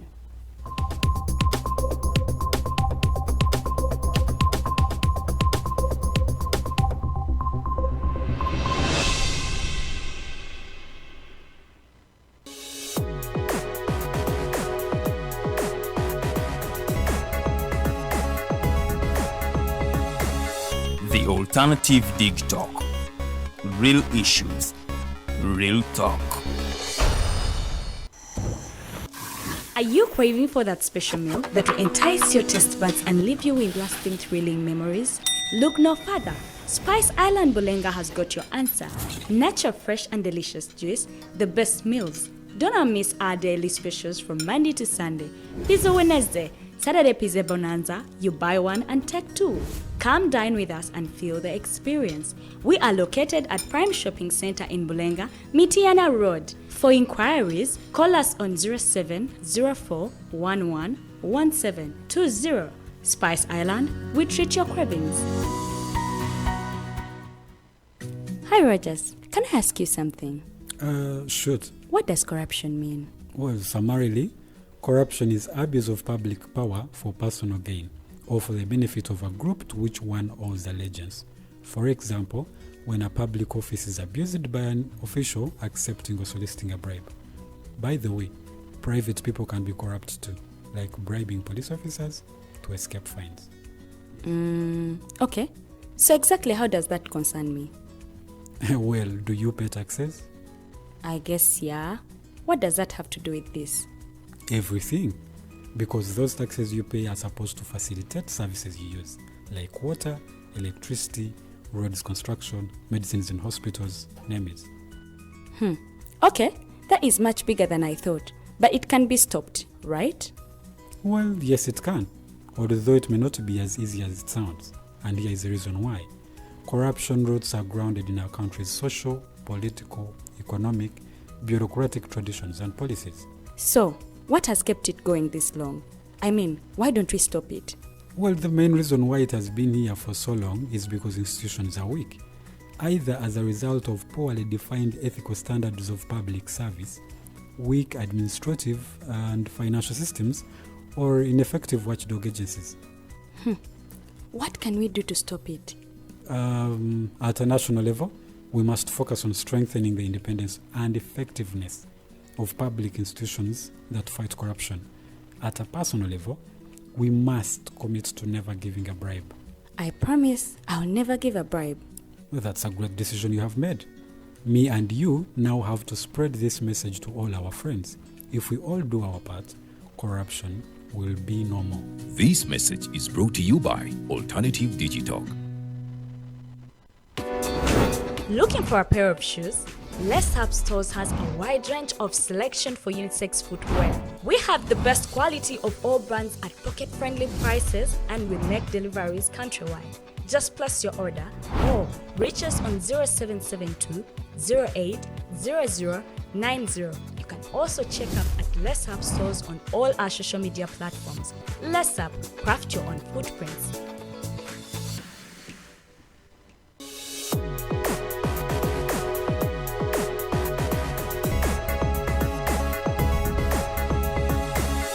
The Alternative Digitalk. Real issues, real talk.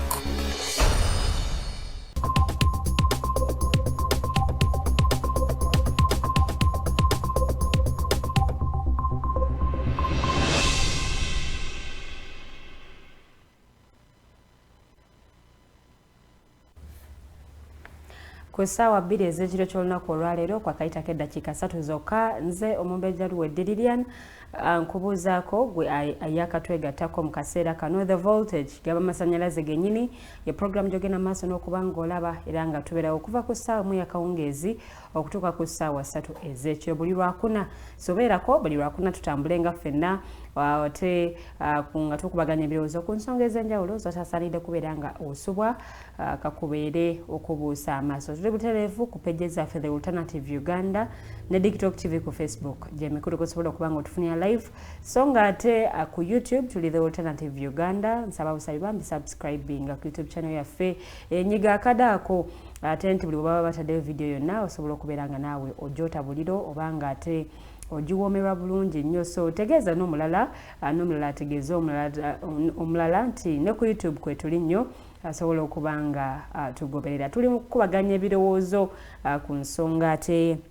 eri mu ddiiro yino ekwataka bibiina byabufuzi mu bumulumulu oba emirembe egiriyo bino bigonjoddwa bitya naye nga tebinnagonjolwa byatandikirabwa kiki ekyabireeta okuba nga kakati bibiina by'ebyobufuzi embeera bwetyo bweri ne tugenda okwesanga nga ate waliwo ebibiina ebifoomingiddwa nawulidde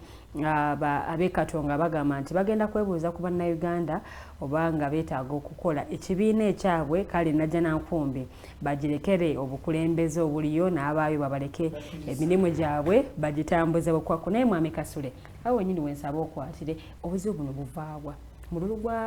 gwa bukulembeze buli omu ayagala abe nga yakikuttemu obuzibu buli luddawa history waffe ajjudde omusaayi ajjudde hypocrisy ajjudde byonna ebyo nga bw'obiraba enkwe naki aye ne bw'otunuulira nga sikututte nnyo wala Mwami Museveni ne basajja be bwe bakwata Kampala standing order number 1 yali kulaba nga ebibiina by'obufuzi byonna bikola ki bivaawo tusigala mu kintu kimu endema emu ya y'omugendo movement system era tebakkiriza bibiina byonna okukola ki era kyabanga kive walabanga basigalayo nga bali mu DP ne UPC they could not even assemble and what but one political system yali ekola ki ey'entrenchinga into systems zonna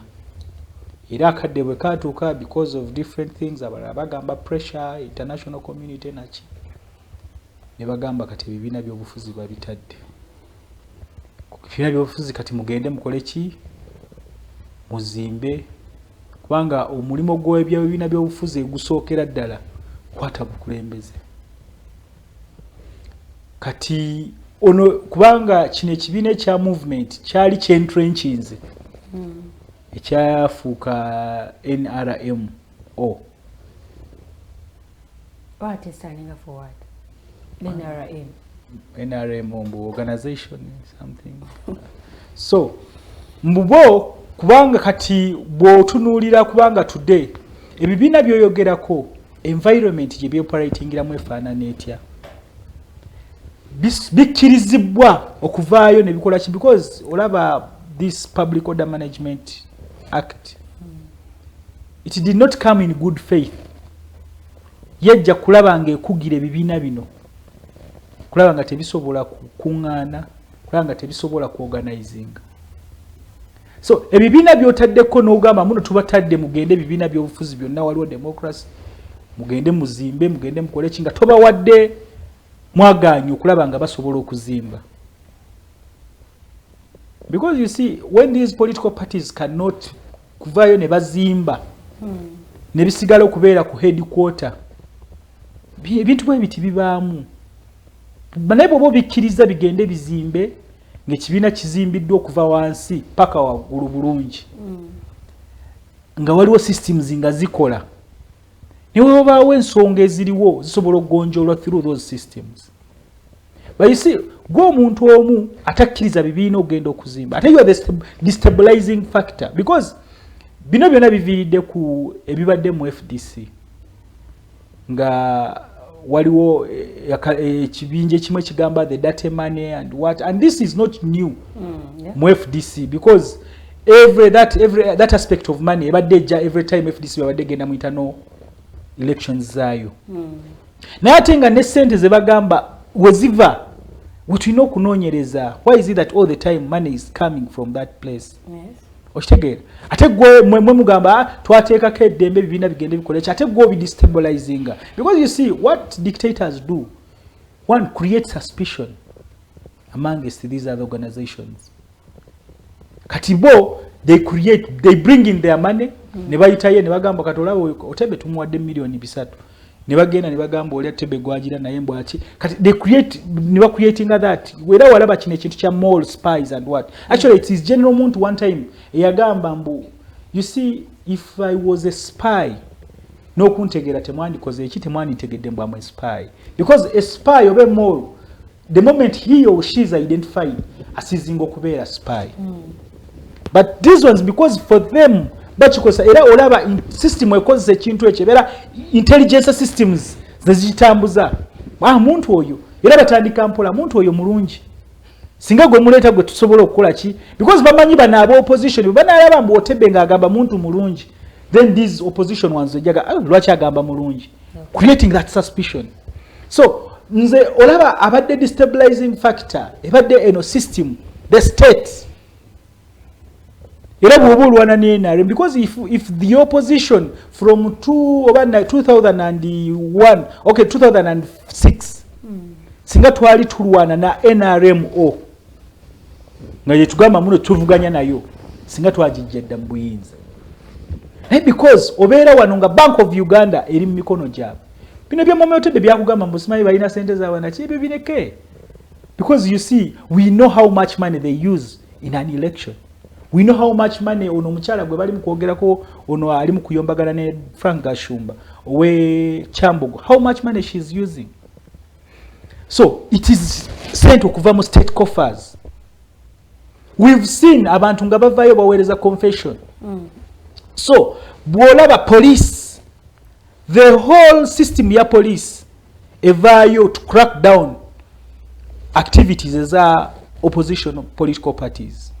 oba the other political parties ziri mu competing with this one. State gundi katolaba budde buno tuli mu kintu kya kibalama kintu ky'abantu abakwatibwa abalala bakwatibwa in the political context. Wadabe kyali ekalangala nga presidential candidate agenze campaigning abantu bonna be yali nabo campaign trail abayambi bebe na buli kimu nabalala bonna ba mobilize na ki bonna ne babakwata ne babateeka munda. So, and you are telling me that in political parties zinachi tusoke tutunulire the environment these political parties zeziri mu cooperating iramu. Have they been given space? Anyo yali mu kola ki because yes ebibiina bine obuzibu. Naye bano bali raising the issue that money. And that money came to do what? Zajja mu kola ki? Can we account for that money? Wezava olona yazireta yazijjawa. Atenga zali za kola ki because this is the destabilizing factor. Because ayagala kwekuumira mu buyinza. Kat what you do destabilize the other organizations. Tezisobola ziremo okukola okwezimba okukola ki and you know General Mund told us one day that ekintu ky'okumuyita state oba spy oba mole n'agamba it is the system eyakiteekamu yeyina capacity esobola okitambuza throughout the country. Opposition teyina infrastructure eyo esobola otambuza kino because they know they look at different individuals nebamanya this is a threat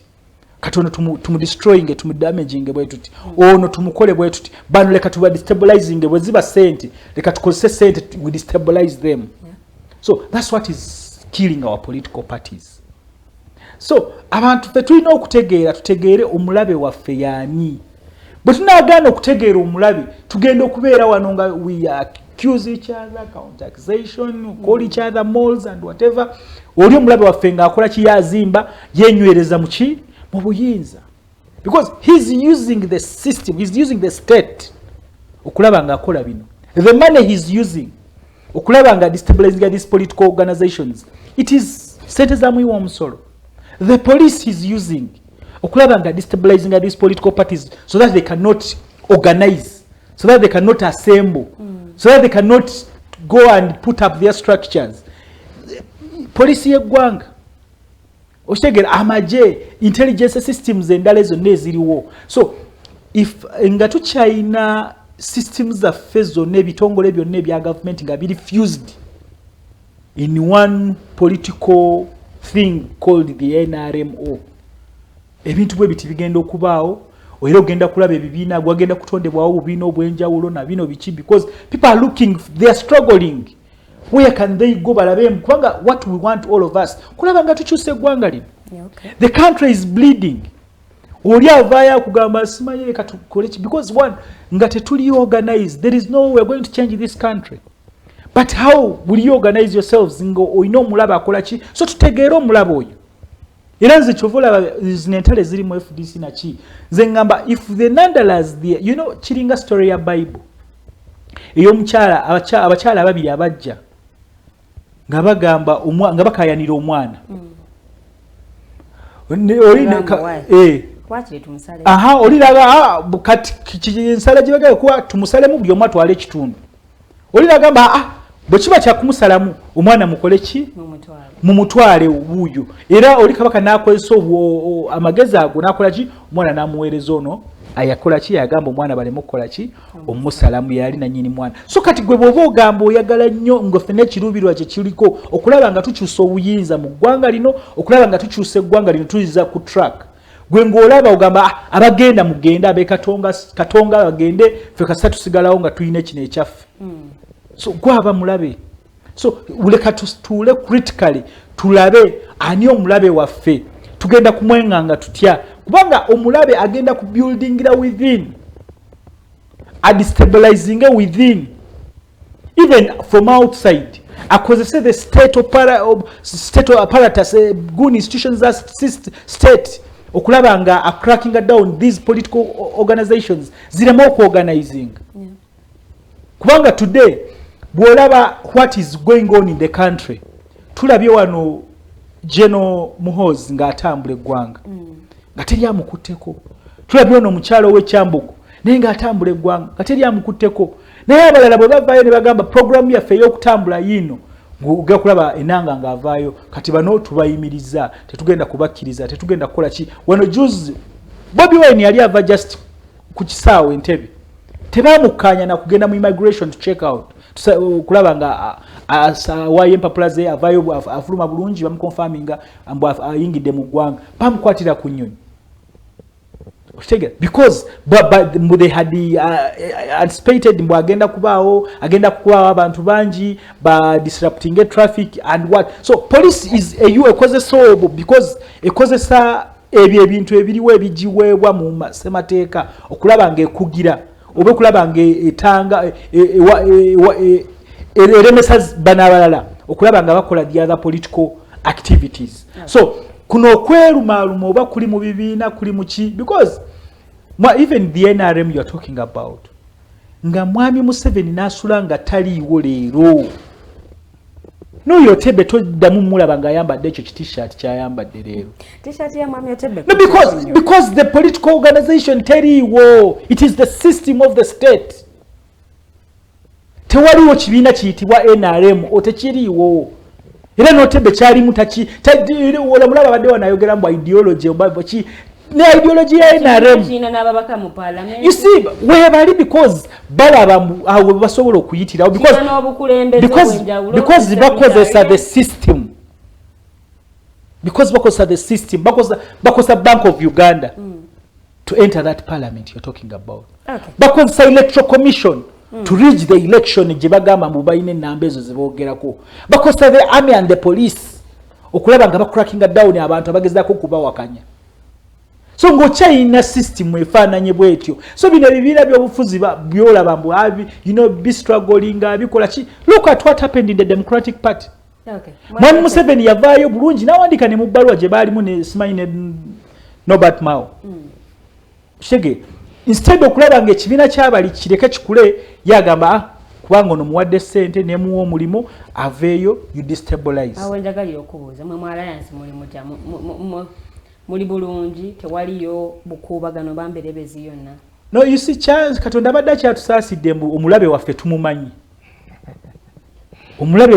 tumumanyi that's why you see we are the only political party abata getting provoked katayina headquarter oshege we don't get provoked by any individual osobola okwogera n'okola ki we don't get provoked tetumalaga panicking we have systems ezituyamba ogonjoola ensonga because things will come up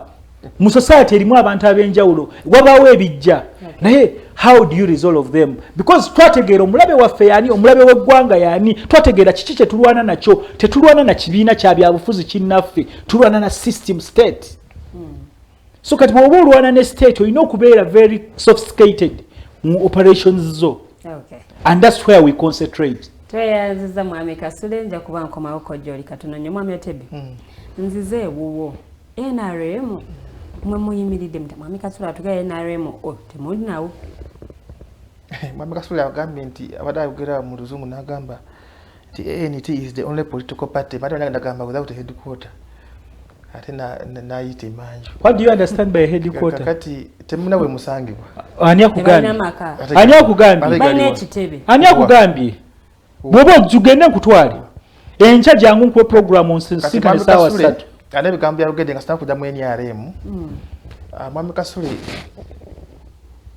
njagala nkutegeeza bino ebigambo nti singa ebibiina by'obufuzi tebitegeera nsobi gye bikola doing their formation n'okukola emirimu gyabwe era at the end of the day mujja kusigala mukola ki mukabira amata agayiise esookera ddala nti FDC ina factions bbiri zonna zirina obukulembeze ekyenda gya Nankumbi kyateekateeka delegates conference guno omwezi gwennyini ku patida simanyi patida okuna nekugenda bulungi nnyo ne balonda abakulembeze baabwe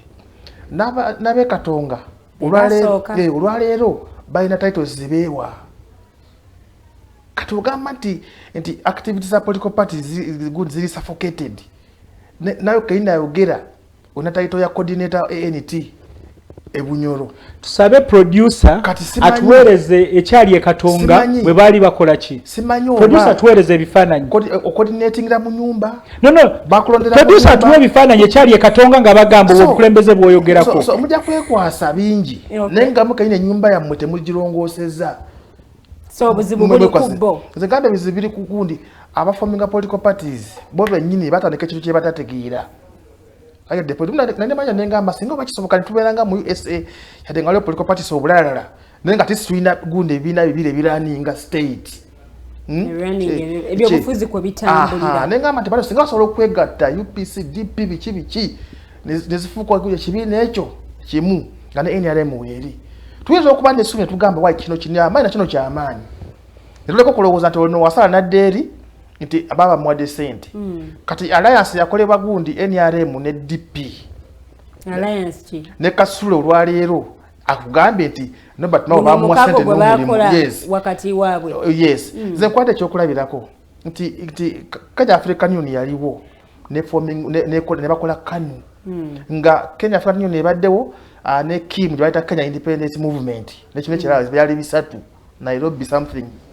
ne baforminga KANU nefugibwa okumala emyaka meka emyaka 4 so kati wano kiringa kya mukola kikya etabu kizira omuntu okusala okudde eno I get the point but kama wasala nadde eno gundi ono West Basebugwa wadde nadde eno olutalo lw'amaanyi batandika n'okumubola n'okumuŋŋoola that's the problem we have mu Uganda muno so tetunakula tetutegeera byabufuzi kino twayingira mu tukyali kinyumu kale tetwabitegeera kale tugambe okuzannya ebyobufuzi eby'ekintu ekikulu kale tugambe sente zive nezidde eno gwe baziwa maama era gwokimanyi nti sente ya kibi lwaki ogikwata ate zikusanze gy'oli batugamba nti banaye okufana obutanyagwa nze ndi mukola political party yange very strong esente zino sigenda kukola ki sigenda zikwata moso tolina na proof eraga nti yafuna sente olala mu parliament omusinga otunulira ababaka babateesa naddala abaludde mu parliament singa bakazawo kuteesa ku kigambo ekireta gundi nti mu parliament nabadde ndaba kantuntu nga ngamba sometimes wadde nga tuli mu political parties ez'enjawulo waliwo budde butulina okutuuka tugane tusavinga eggwanga baade bali mu kugira baade bali mu kusiima emirimu egyakolebwa minisita yafa ono gundi kyembe nagaseka naye wayogera kutaba ennaku ezo bagambe katuntu yalidde excitement yayogedde yakoze eki yalidde so tukyali mu mbeera eyo etambula naye olaba nti Kenya nti politikisi waabwe azaakula kubanga odde kufuna independence kumpi atwali mugundi mu myaka gyegimu musikisi zifenna nno musikisi tera terisiba balina we batuuse bagamba tulina okukula ensonga ze badde bazekwatirako nti jangu tukole tukole Raila Odinga yasaza gambe bana sigenda kodamu kwesimbawo gundi okalula kaddako mulala akole ki akikwatemu kwa kyakoze eki kigaana tutunane history yaffe bukyabwe tutambula akigasa kati NRM ombuza nti NRM tuli ki NRM olwaleero wadde mwami Kasule agambe nti mwami Museveni singa avaawo olwaleero NRM egenda kuvaawo kati bo kibamanyira mu gundi by'ebyobufuzi byabwe NRM is here to stay era singa twali banafu oba oli awo singa tetukola ki singa tetuli singa batujjako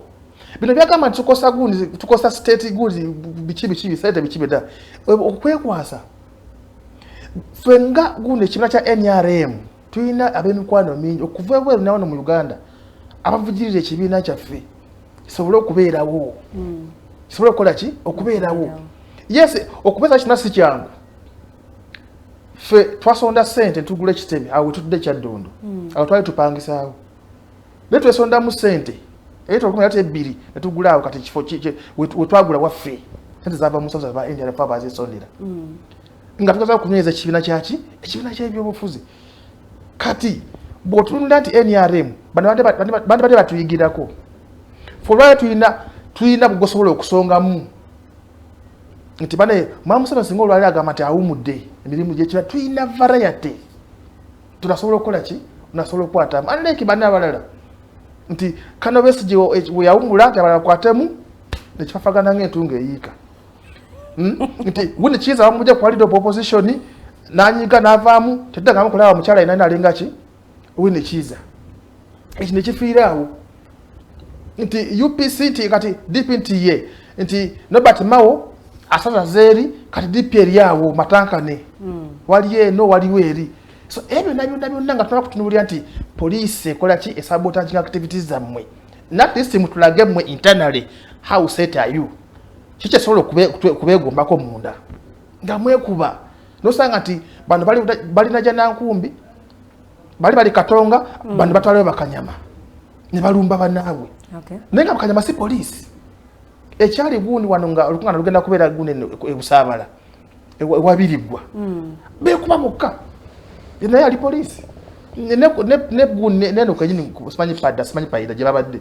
egogo epatida era waliyo ekibinja kyazo kikuba abantu nenga bagaza kulanga nti bakyavudde katonga era naye abadde police so ebyo nabikulaga nti ebina byobufuzi tulina okubanga ate tetuyigira we don't learn from our mistakes singa tuyigira ku nsobi zaffe obulya otandi bali tukola ki tulina we tutuuseeko because we don't have time abaana betuzala n'abazzukulu balina okujja badde mu ngato zaffe kati tulesewo ligase ki kwebisanyisa gamagamba simanyi akazaaka bikafiira ku mugumba kati bino guno tujja kuba byansikirano mwangi tewala mutya nali nsoma ku byafaayo b'Ekenya bamanyi mbigoberera nnyo mu kalulu kana kawedde bagamba singa history repeats itself Raila Odinga tagenda kuwangula kalulu because even his father takola ki teyawangula kuba yali vice president nga mu butuufu alaba nti Uhuru Kenyatta senior ali kugundi ku bisale yakawungeza agenda kufanga yagenda kubeera president addako namune navaamu mu kibiina kya KANU nakola kabiina ka simanyi Kenya simanyi People's Union wakiwulira Moi yali june mia teacher like me najja nayingira muki nafuga abantu nayingira mu byafaayo so tulina nnyo kuba tuzimba ebibiina byaffe tulina okumanya nti tuli mu kuwandika history abaana ffe gwagenda okola ki okusomako kwacha omwana ajja kuba asoma ebyafa nga asoma ku bifaayo bya FDC nti munnaye wali omwami mutandikano Dr. Kiza Besigye naleka ekibiina nalekera abalala naye ng'akyawo muddemu ale Katonga ali mirimu gye emirala ekibiina ne kyeyawuluzaamu olala bakubuuza ekibuuzo nti FDC entuufu yerwa ye Katonga oba yena gye nankumbi oyo nagamba ye Katonga ye entuufu lwaki Besigye gyali ate bano balina siivu bano balina stamp ne office busobola okijjawo nemukiteeka wa naye kati stamp eno biki balina n'ebyapa akawunti ebintu biriwa birino kakati bozimba akisone w'ekibiina kyo bw'otyo kati mu myaka nga 4 ekijja mu maaso ng'abaana baffe basoma ebyafaayo tubalekawa ni reality so ndowooza nga tunakutunuulira nti gavumenti sabotage activities party mpulage gundi internal preparations zammwe naffe tukole ki tutuzeegombe Mwami Otebe NRM esongeddwamu nnyo olunwe okuba nti yeviiriddeko n'emirerembe giri mu bibiina by'ebyobufuzi ebirala njogerako ebyo ebiri ku ludda oluvuganya gavumenti ensonga eno ntuufu kyenkana ki amanyi onkwada olukusa nsongaamu n'olugalo olwokubiri gwensongaamu nkwada olukusa gwensongaamu okay ensongaamu kati bwonsongamu ojja kusanga nti gwe weesonzeemu ate nti olugalo luno nkosa olugalo nonsongemu luluno era ndukozesa okola obasonga bwe bati naye lusonzeemu nkusonzeemu bwe nti naye nange nesonzeemu asiruwanise ati kati gwe otegede kyeŋŋamba kakati bano bannaffe beekwasa nti NRM tulina emirimu mingi egy'okukola tetulina budde bwa opposition tulina emirimu mingi egy'okukola ki egy'okukola first of all tulina mandate gye twakola n'abantu tulina obafuga paka last otyo akati singa tufuna obudde tumalira ku bannaffe bano tujja kuba twenafuya obudde bwe tulina kuteekateeka NRM n'abaawo etya nti after President Museveni bani betuteekateeka generation empya ekyegye egenda okuwanirira ekibiina tulinga chama cha mapinduzi e Tanzania nti onava waali tetwagala vacuum yonna ngolala ekiri mu biina ebirala tiwuni kiza avaako tabanaye kati mulesa wolo katatowe kati twayavaawa tetulina budde obwo kakati bano beekwasa nti NRM ekola ki kale bambi kale NRM eryemu si bwe kiri mwe muli bameka mwegatte mutukube ekigo tubanye anti mwe mwine sente sente ziwa n'abazirina ekibula ekimu kyemmanyi bwe kigenda ebweru kyateekawo teeka buli mwana okukanya milioni 3 buli mwezi buli mwezi namunno bwe kidda muno bakuŋŋanya sente empitirivu esaliko na accountability era ojja kulaba ekinajja mu maaso awo zano nenkigamba n'ogamba wayi kikola ojja kulaba ekinajja mu maaso awo balina sente pozi bakasule kasule boshaka abasajja battu kulisayisa kabo bo tebakola ki naye buli kintu ky'ebyobufuzi kyonna onokulaga wojja sente nga isi tenakuba waliwo neziba muki muwi w'omusolo asolose ne bakuba sente paka ndowooza buli mubaka bamubalyako milioni 4 so kati obona namba babaka 10 kati 25 ya kasala kikolekitize so times the number of MPs you have kati nawe obusente buba butono so nokulaga avenues endala okola ki zoja musente so namba ina sente kati tegeza nange nyizo okugamba nti nze asala nenva mwendale munengenda munuupu nange baba bampadde sente ko nabo bazirina kinagala okakasaba na Uganda nti omuntu yenna asala ajja nadda mu NRM aba alabye emiramu gyaffe nga miki nga mirungi ngeri babalimbidde ebbanga ddene n'ekyokubiri bannaffe bano nandibadde mbawa amagezi badde wansi bagamba NRM wema kye tuba tukola so kati gyemena emyaka endala 10 asatu bajja bakola ki kale balimba bannayuganda nga kujina asatu plus so fakati tuli mu 38 obadde ki kati tuongereko emirala asatu giwere enkaaga obadde ki fe tukyaliwo paka last naye bano ndikubawa amagezi basoka batulekemu emyaka mmeka asatu bo beteeketeeke bannayuganda bayinza okubakwasa baki kati waliwo gundi simpase vote bannayuganda bawa simpase vote bayinza okubakwata tekani naye NRM nakadde obadde otufuga bulungi naye ne bannaffe bano beteeseteese Kasule mbadde mulaba ku gundi ku Digitalk nemulaba wano ng'ateekateeka buli kimu kati ali waffe okufukula embera eggwanga naye kati bannagwe batulaga tebalina gwe batulaga okuva ebina ebyobufuzi ebyatondebwawo byaddamu okuoperatinga nakadde nti ono agamba nti NRM yakola ki yasala isinga gundi Museveni yasalinga ebina ebyobufuzi nja kubuli ati ebiseera ebisinga nti tunula gavumenti ya NRM kulya mu buyinza okweteekateeka byonna yatesobola kuteekawo bino olwaliro emirembe egiriwo ne byetwenyumirizaamu abamu batayagala kuwulira ng'ebibiina byobufuzi bwebiri era ebiseera ebisinga otunula ensi zonna basooka ne babanninga political parties naye nga mwami Museveni nti yajja ne democracy negamba kati mbatadde muje tukole ki muje tukole kati bano bazanyira mu mugisa ogwo NRM gwe yaleeta ati buli omwako ki bagamba nti onale n'oli ale emmere yekola ki emmere egenda kati bano balemeddwa okulya emmere egende kirabika so kati babawadde mu ground muzanye budaku weekwasa ekisaawe kiseerera naye mufaayo coordinator chairperson twabadde mu press conference bino biki twagala kukyusaamu naye nga mugamba ground ekola ki nfu tasobola gamba nti president wa NUP bamukwadde entebe naye nga gw'ogambye abantu eno yabyegaana agamba naye yabirabya kugundi ku mikutu gyaki ku mikutu gya emigatawala era by the way yeebaze poliisi ya Uganda okumutaasa because tasobola kubuukira gwomanyi ati abakunze gundi 1 million match balabebo presidential candidate balabanga bamukwata batyo apo candidate bamutaasa kwa agamba abantu abakungangako mukyanga akola ki ye yali akomye mu nsi ya umuleke magere leka tukusegera kulaba nti 1 million match bamagana kwandiza Bobi Wine ati yagamba tabagamba nko bajje kati babanga balabebe segeza bamutaasa ekwendite gende ku police mwami Otebe yanze genja kuddewo katono nnyo mwami Kasule kuno kwekwasa bwekwasa buli dakiika ne muvaayo ne mulumiriza kibiina ki NRM oba President Museveni okubanga yaleetedde emirerembe gino mu bibiina by'ebyobufuzi kuno si kwekwasa bwekwasa ne mulema okugonjoola ensonga ezibakwatako oba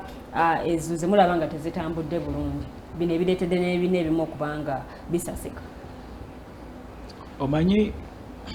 nze Otebe bw'abeera wano ng'ayogera anzijukiza abasajja ababeera mu kyalo abaali balina essente mu byalo eyo nga emotoka kati sente zabagwako motoka bazivugira ku bisenge wa twazivuganga bwe tuti naye n'omubuuza mama azivugaga bwe mutyo zaalagawa eggwanga Uganda weetuuse era mwami Otebe akugambye wano bwe bakola endagaano ne bannayuganda balina obbafuga paka lasiti oba mwagala oba temwagala tulina kukola ki tulina bbafuga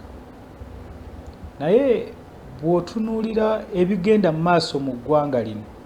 nze nsuubira ffenna ne Otebe omuntu ayagala Uganda tewandisanyukidde bigenda mu maaso naddala mu bibiina by'obufuzi kubanga mu nsi zonna ezigenda kukula bwe tuba tetuzimbye ebibiina by'obufuzi tetulina bwe tusobola kukulaakulanyiza nsi eyo olaba ne Kenya gye tugamba gye twogerako obudde buno it is not counted in democratic countries ensi ezirimu democracy because one tezisobodde consolidating political parties nti every political cycle ejja babawo ne new vehicle. Even Tanzania, because Tanzania for it, we have not seen ebibiina ebirala nga bikola ki be taking a power. It has been one political party. Yekumidde mu buyinza na ki. So ebibiina bwe bibanga weebiri ebyenjawulo nga bisobola okujja ne bicompeting fairly. Kiba kiyamba eggwanga. Mbu ekibiina kisobola okujja ne kicompeting mbu we are looking at twagala ebibiina tulabe nga ekibiina mbu even Otebe who may be coming from a minority group oba like in Uganda kubanga budde buno bwe tuba tuloba mu Uganda a minority ethnic group eringa the Ik in Karamoja mbu omuntu from the Ik in Karamoja asobola okuvaayo n'agamba nze okusinziira ekibiina kino bwe nkirwaniridde njagala kwesimba mbeere ki mbeere mukulembeze waakyo ng'ate abantu basobola ekibiina kisobola omuteekako its weight n'akola ki n'awangula ekifo kyonna ky'aba ayagala. The same applies bw'olaba Barack Obama bwe yavaayo ng'agamba agenda kwesimba ne bamubuuza kwesimba mu kibiina ki n'agamba kino kyennyini kye mbadde nkolerera ebbanga lyonna. Okitegeera? So ekyo kye tuli mugezako okunoonya mu bibiina by'obufuzi naye kati gwe bw'oba ogamba mbuna ekibiina ekyammwe nga ekibiina olaba kiringa mubeera mu misinde nga bali obasibye emikono n'amagulu naye gwe okubya akabaawo mu kati tukolezi get on your marks set go oli okyamusibye ate omusuubiramu okudduka mutuukire ku finishing line mwembi at the same time oba awangule tekisobola kusoboka. Ze kyenkugambye tuzze tulaba wano mu it's on record ng'olaba bannamagye ng'avaayo n'akugamba tetusobola kukkiriza oba Bobi Wine oba opposition mbwe wangudde akalulu ng'ewangula etya yali wano baali bamuyita is it Kanoda Mulira it is on record yali on camera mu jeno w'amagye okitegeera tubadde tulaba wano jeno w'amagye Muhoozi Kainerugaba ng'avaayo akola statements eziri political okitegeera nga akuba rallies naye nga constitution egamba etya ku munnamagye okitegeera tuzze tulaba wano mu biseera bya General Kale Kaihura walaba what happened nga bakwata abaana ba poliisi nga babayambaza t-shirt za NRM under prime preventers ne batandika okukuba abantu ne bayitamu nga bakuba abantu mu bululu na buli kimu kyonna. So those are things we are talking about. These are things that are on record. Human rights reports zivuddeyo nga ziraga how police bwe tugenda mu bululu bwe involving police n'amagye bwe involving themselves okulaba nga zityoboola eddembe ly'abana Uganda abalina endowooza ey'enjawulo ku kibiina ekifuzi. So these things si byagamba muno oba twogeramu bwogezi oba because tunyumirwa okwogera because ffenna kye tuli mu kulwanirira ly'eggwanga erirungi ffenna tweyagalire mu ggwanga lyaffe. You don't cripple me because nze nina enjawukana y'enjawulo ku naawe.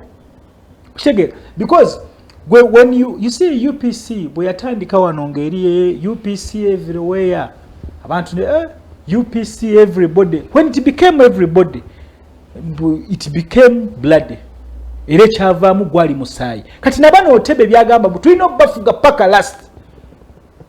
we are the mass party kyekibiina kyokka ekiriwo ogenda mu parliament NRM yokka ogende mu masomero nti NRM yokka mu magye nti NRM yokka mu police NRM yokka kisobola obutabeera kirungi for this country because in eggwanga tulina ebintu bingi ebitwawula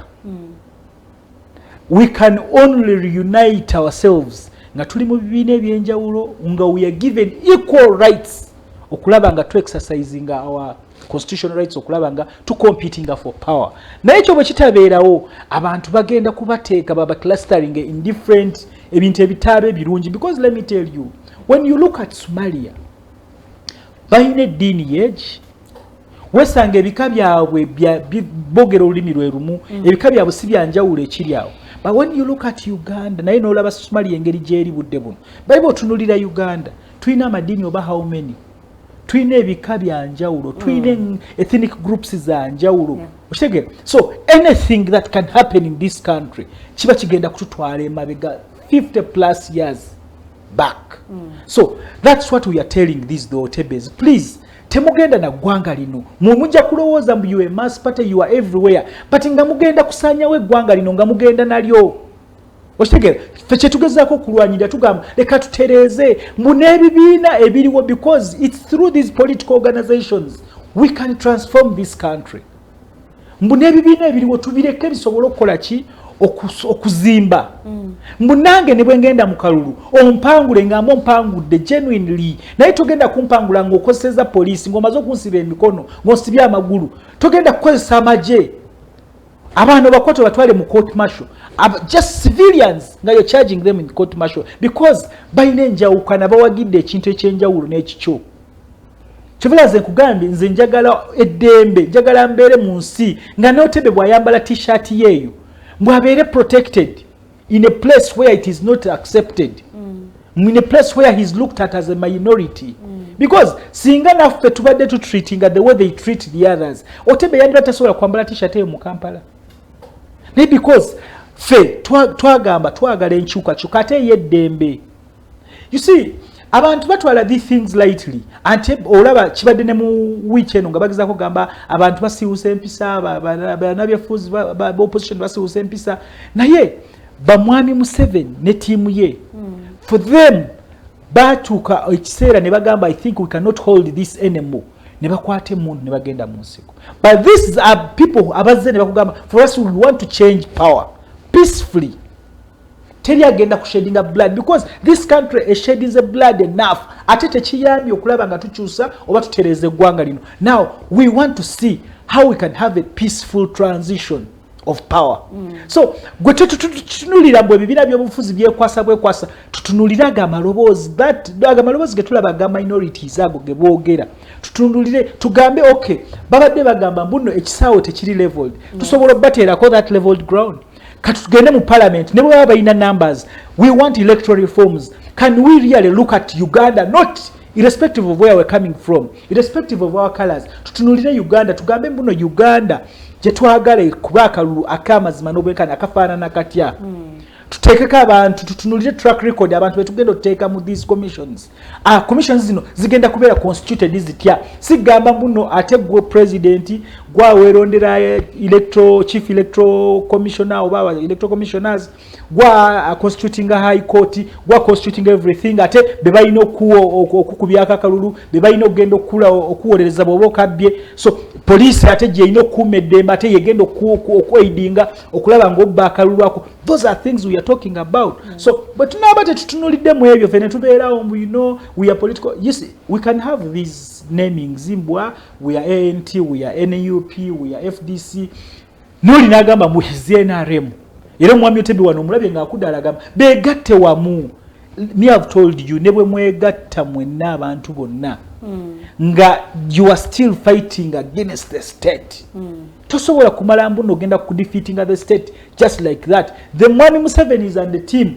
they defeated the state because they had the weapon the state was using the weapon okulaba ngeerwana nabo balina mundu balina buli kimu kyonna ne ba crashing down ne bakola ki ne bakuba naye bano these are peaceful people who are telling you please omulimu kutukuba muli mu kutusiba aba kibalama tebalabika. We are still peaceful. Okitegere, we are still peaceful. We are not going to get provoked okulaba nga tumalawo eddembe because this country has shed enough blood. We have hurt each other enough. Tubadde mu ntalo mu northern Uganda, tubadde mu ntalo labe bibadde Kasese, even what is still happening in Kasese. First we are saying let's say enough to let's call an end to this bloodshed. Twagala mirembe. Tusobola okudiscussinga Uganda. Tulabenga Uganda gye twagala tugenda jataininga tutya tugenda jifuna tutya egenda kutambula etya tusobola okulaba go president ng'avaawo agende lwakitulo oba ekiso zaatuule alaba abalala nga batwala eggwanga lino maaso nga teri amukutteko. Those are things we are looking for. Tusobola okulaba ekibiina ekyobufuzi ng'ekirala kikyusa obukulembeze omulala n'ataking over nga teri amukutteko. Those are things we are looking for. Naye ng'eggwanga tukyalitambuliza ku that history eyo gamba ffe tuli b'amaanyi tuli basaabalwanyi twajja n'amaanyi tugenda bafuga paka last tugenda kubeera mu kizibu ekyo ng'ate tetugenda kusolvinga anything, but then we shall live eggwanga lino mu situation gye litagenda kuvaamu kyaffectinga abaana baffe n'abazzukulu baffe ne generations ezirijja. Embeera enetereezeddwa etya okubanga bino byonna byemukoonyeeko Otebe byakonyeeko naye byokonyeeko okuba nti tebyaffectinga bibiina byabufuzi okubanga tutuukanga n'ebibiina ebimu tebikyaliwo. Nze ngambye ekintu kiri kimu, let's separate the state n'ebibiina bino eby'obufuzi. Ate oguli omwoyo gw'eggwanga ogw'okuba nti abantu kati bakola bafominga ebibiina ku lwa mwoyo gwa ggwanga si ku lwa bigendererwa kutunda ideology nga bakitegeeza Lilian ne bw'ofominga ekibiina nga ANT nga kiri best ku values nga kiri well grounded on ideology ng'okyalina environment efaananye bweti toyina kyogenda kitwala. Tulina okusooka ffenna tukanye ng'Abannayuganda mu one leka tuddeyo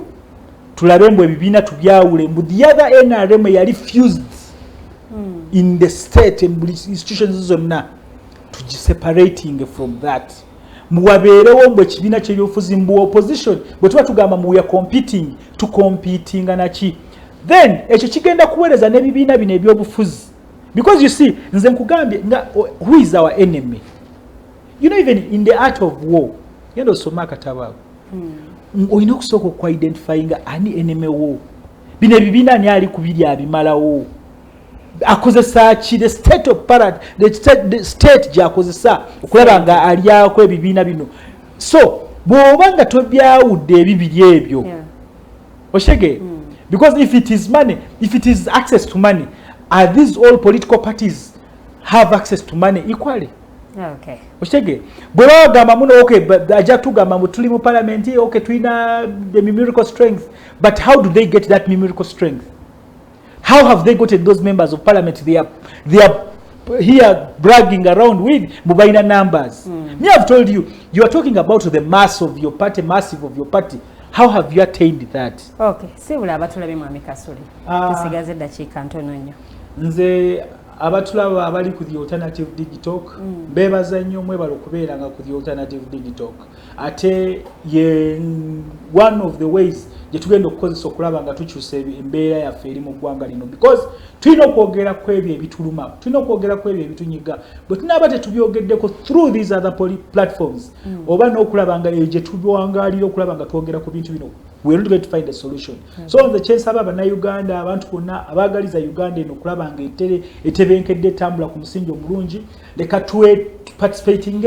mweno struggle gye tuliko okulaba nga tukyusa ebyo bye tulaba nga bitunyiganga Abannayuganda okulaba nga tutereza eggwanga lino nga bwe tugagamba mbu tugenda kutereza eggwanga lino peacefully nga tetuyiye musaayi tulabe nga ffenna tubyenyigiramu tulabe nga tuteekako embeera eraba nga etegeeza bano abali mu buyinza abalaba abaawamba obuyinza okutegeera mbuno it is high time okulaba nga bawaayo eggwanga lino litambula ku musingi oguteredde. Okay, tweyanziza nnyo mwami Kasule, mwami Otebe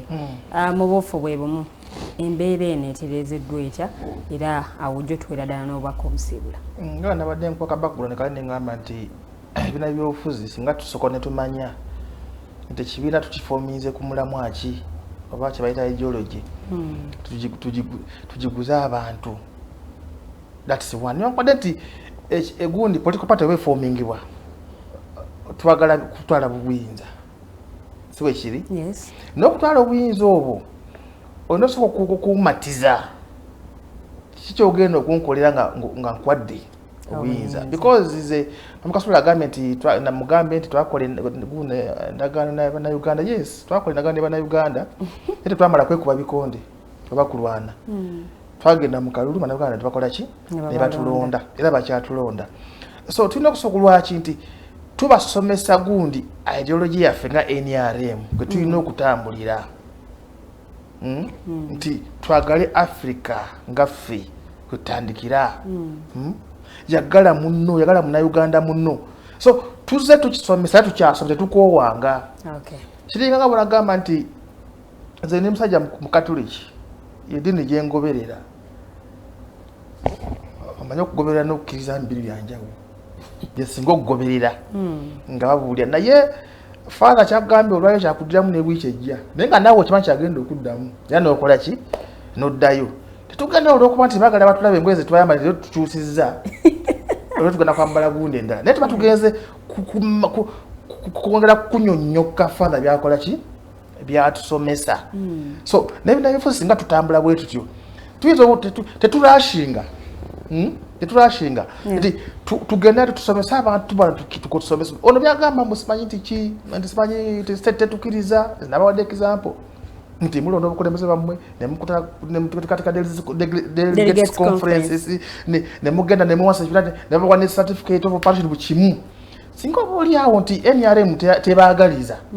Nabita tibyandibaddewo. Bandibadde balemesa okukola kyo kwandisa ebibiina ebyo. Okay. Kuba webaga government nakyo kisobola. Bwe tugenda keza kwewandiisa kwate tubaagala. Naye tubaagala. Naye engeri gye muzanyamu kaadi zammwe. Oba baliwo mu bigambo naye nga wano mu ground temubakkiriza kwetaaga. Omanyi mata tubagazanya. Ebiseera ebisinga olaba nti bagateeka wano webata. Manyi lwaki? Ono gwoza aleme kukola kikulingiza mu matatugo.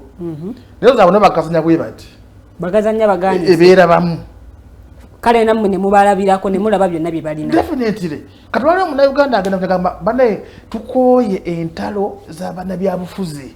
Ne mu bibiina munda. Tubikoyede ddala ebigune entalo z'ebibiina by'obufuzi. Ono agenda kugenda nakyo kagamba kati ffe abaliwo. Ffe batuufu. Kati ffe batuufu kati ebe mu biveeko. Okiwulya bana FDC wano yaliwo. Buli omu ng'agibonamira. Naye bwe kasaka katate tuli kuno tudduka.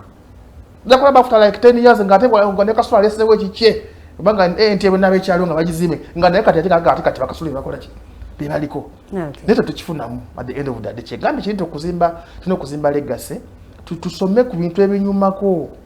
wakati UPC tugisomyeko DPT naye ate kati bine biriwo ku kyasa kino kyasa kino kye tulimu papula tubadde twakasomako okiwulya so ndowooza kyengamba nti baleme kutunula NRM baleme kufaanagana nga kiso kya mbuzi ekirekereza omusazi ekitunulira omubaazi omanyi basala embuzi oli alisala agenda tuyita omusalamu nasala emulazirako bulago kati gwe omubaazi embuzi esigala kutunulira egamba gwakoze eki gonzese so bwe kiri wabula nkomekereza ngamba saba na Uganda tutwanyire emirembe kisinga obukulu tuleme kugobera bannabyabufuzi bakiri mululu abeyagaliza bokka bino ebinabyobufuzi ebitondebwawo fe balina okubizimba naffe nga tweteekateeka okulaba nga tujja mu bukulembeze at the end of the day fe bakulembeze ba leero abalina okukola kyokuyingira mu bifo ebyenjawulo so ngasibula nzikiriza mu katono nkuliseeyo abannaffe banaero power ababadde embalala nga bakulembeddwa ba DIT badde bageza okwasesinga abaana bagenda okutikira mwezi ogujja nga Yellow Power yabakunza abaana tukwatagana ne DIT nasobola DIT Yellow Power movement kati ye mwaye mwendirize bikola ki so abaana babasesinga bagenda funa certificates okulaba nga bakola ki bakuguka mu mirimu gye basoma egy'omuto because kati igwanga wetuuse nokulanga buli mali na skill gyasobola okutuusa ate nga muzanidde ku bwongo bw'Abannayuganda asoma kuisa mwena nebaza coordinator wange mukulu Peter Kasaga Gerard chairman waffe ne mukulu Kyagu basebo omwogezi waffe nesiza utamutumirako mwebanye emirimu gye mukola mukama bankumbire nsigadde nga ze Otebe Robert totomano kuba machine meya akudira muliyimba taluwoomya sagala kubanga nyongerako ekigambo n'ekibu ku bakulu bye boogedde nze omumbejja liwedde Lilian era nga nebaza abakulu bwe tubadde mu studios so nga ate mu byuma eri waliyo omwami Mokose Arnold Anthony omwami Ali alibawa naye alina omulimu gwe yakoze ogw'enjawulo so mbebaza bwe tutambudde nebaza omukulu Sembatya Mike agamba twagala John Bosco Kibalama kale tweyanziza nnyo kubanga obaddeko ng'olaba kasuubira eddoboozi lituuse eri ate Otebe yagitwaleyo nze mumbejja Luwedde Lilian nga bwe mbategeezezza tusinkana omulundi ogujja mweraba.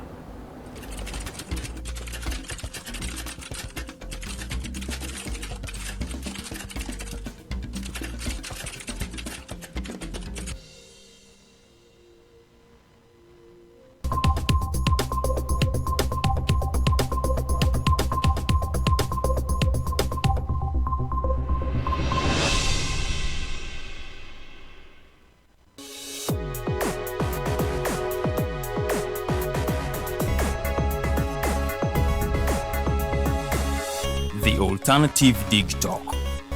Real issues, real talk.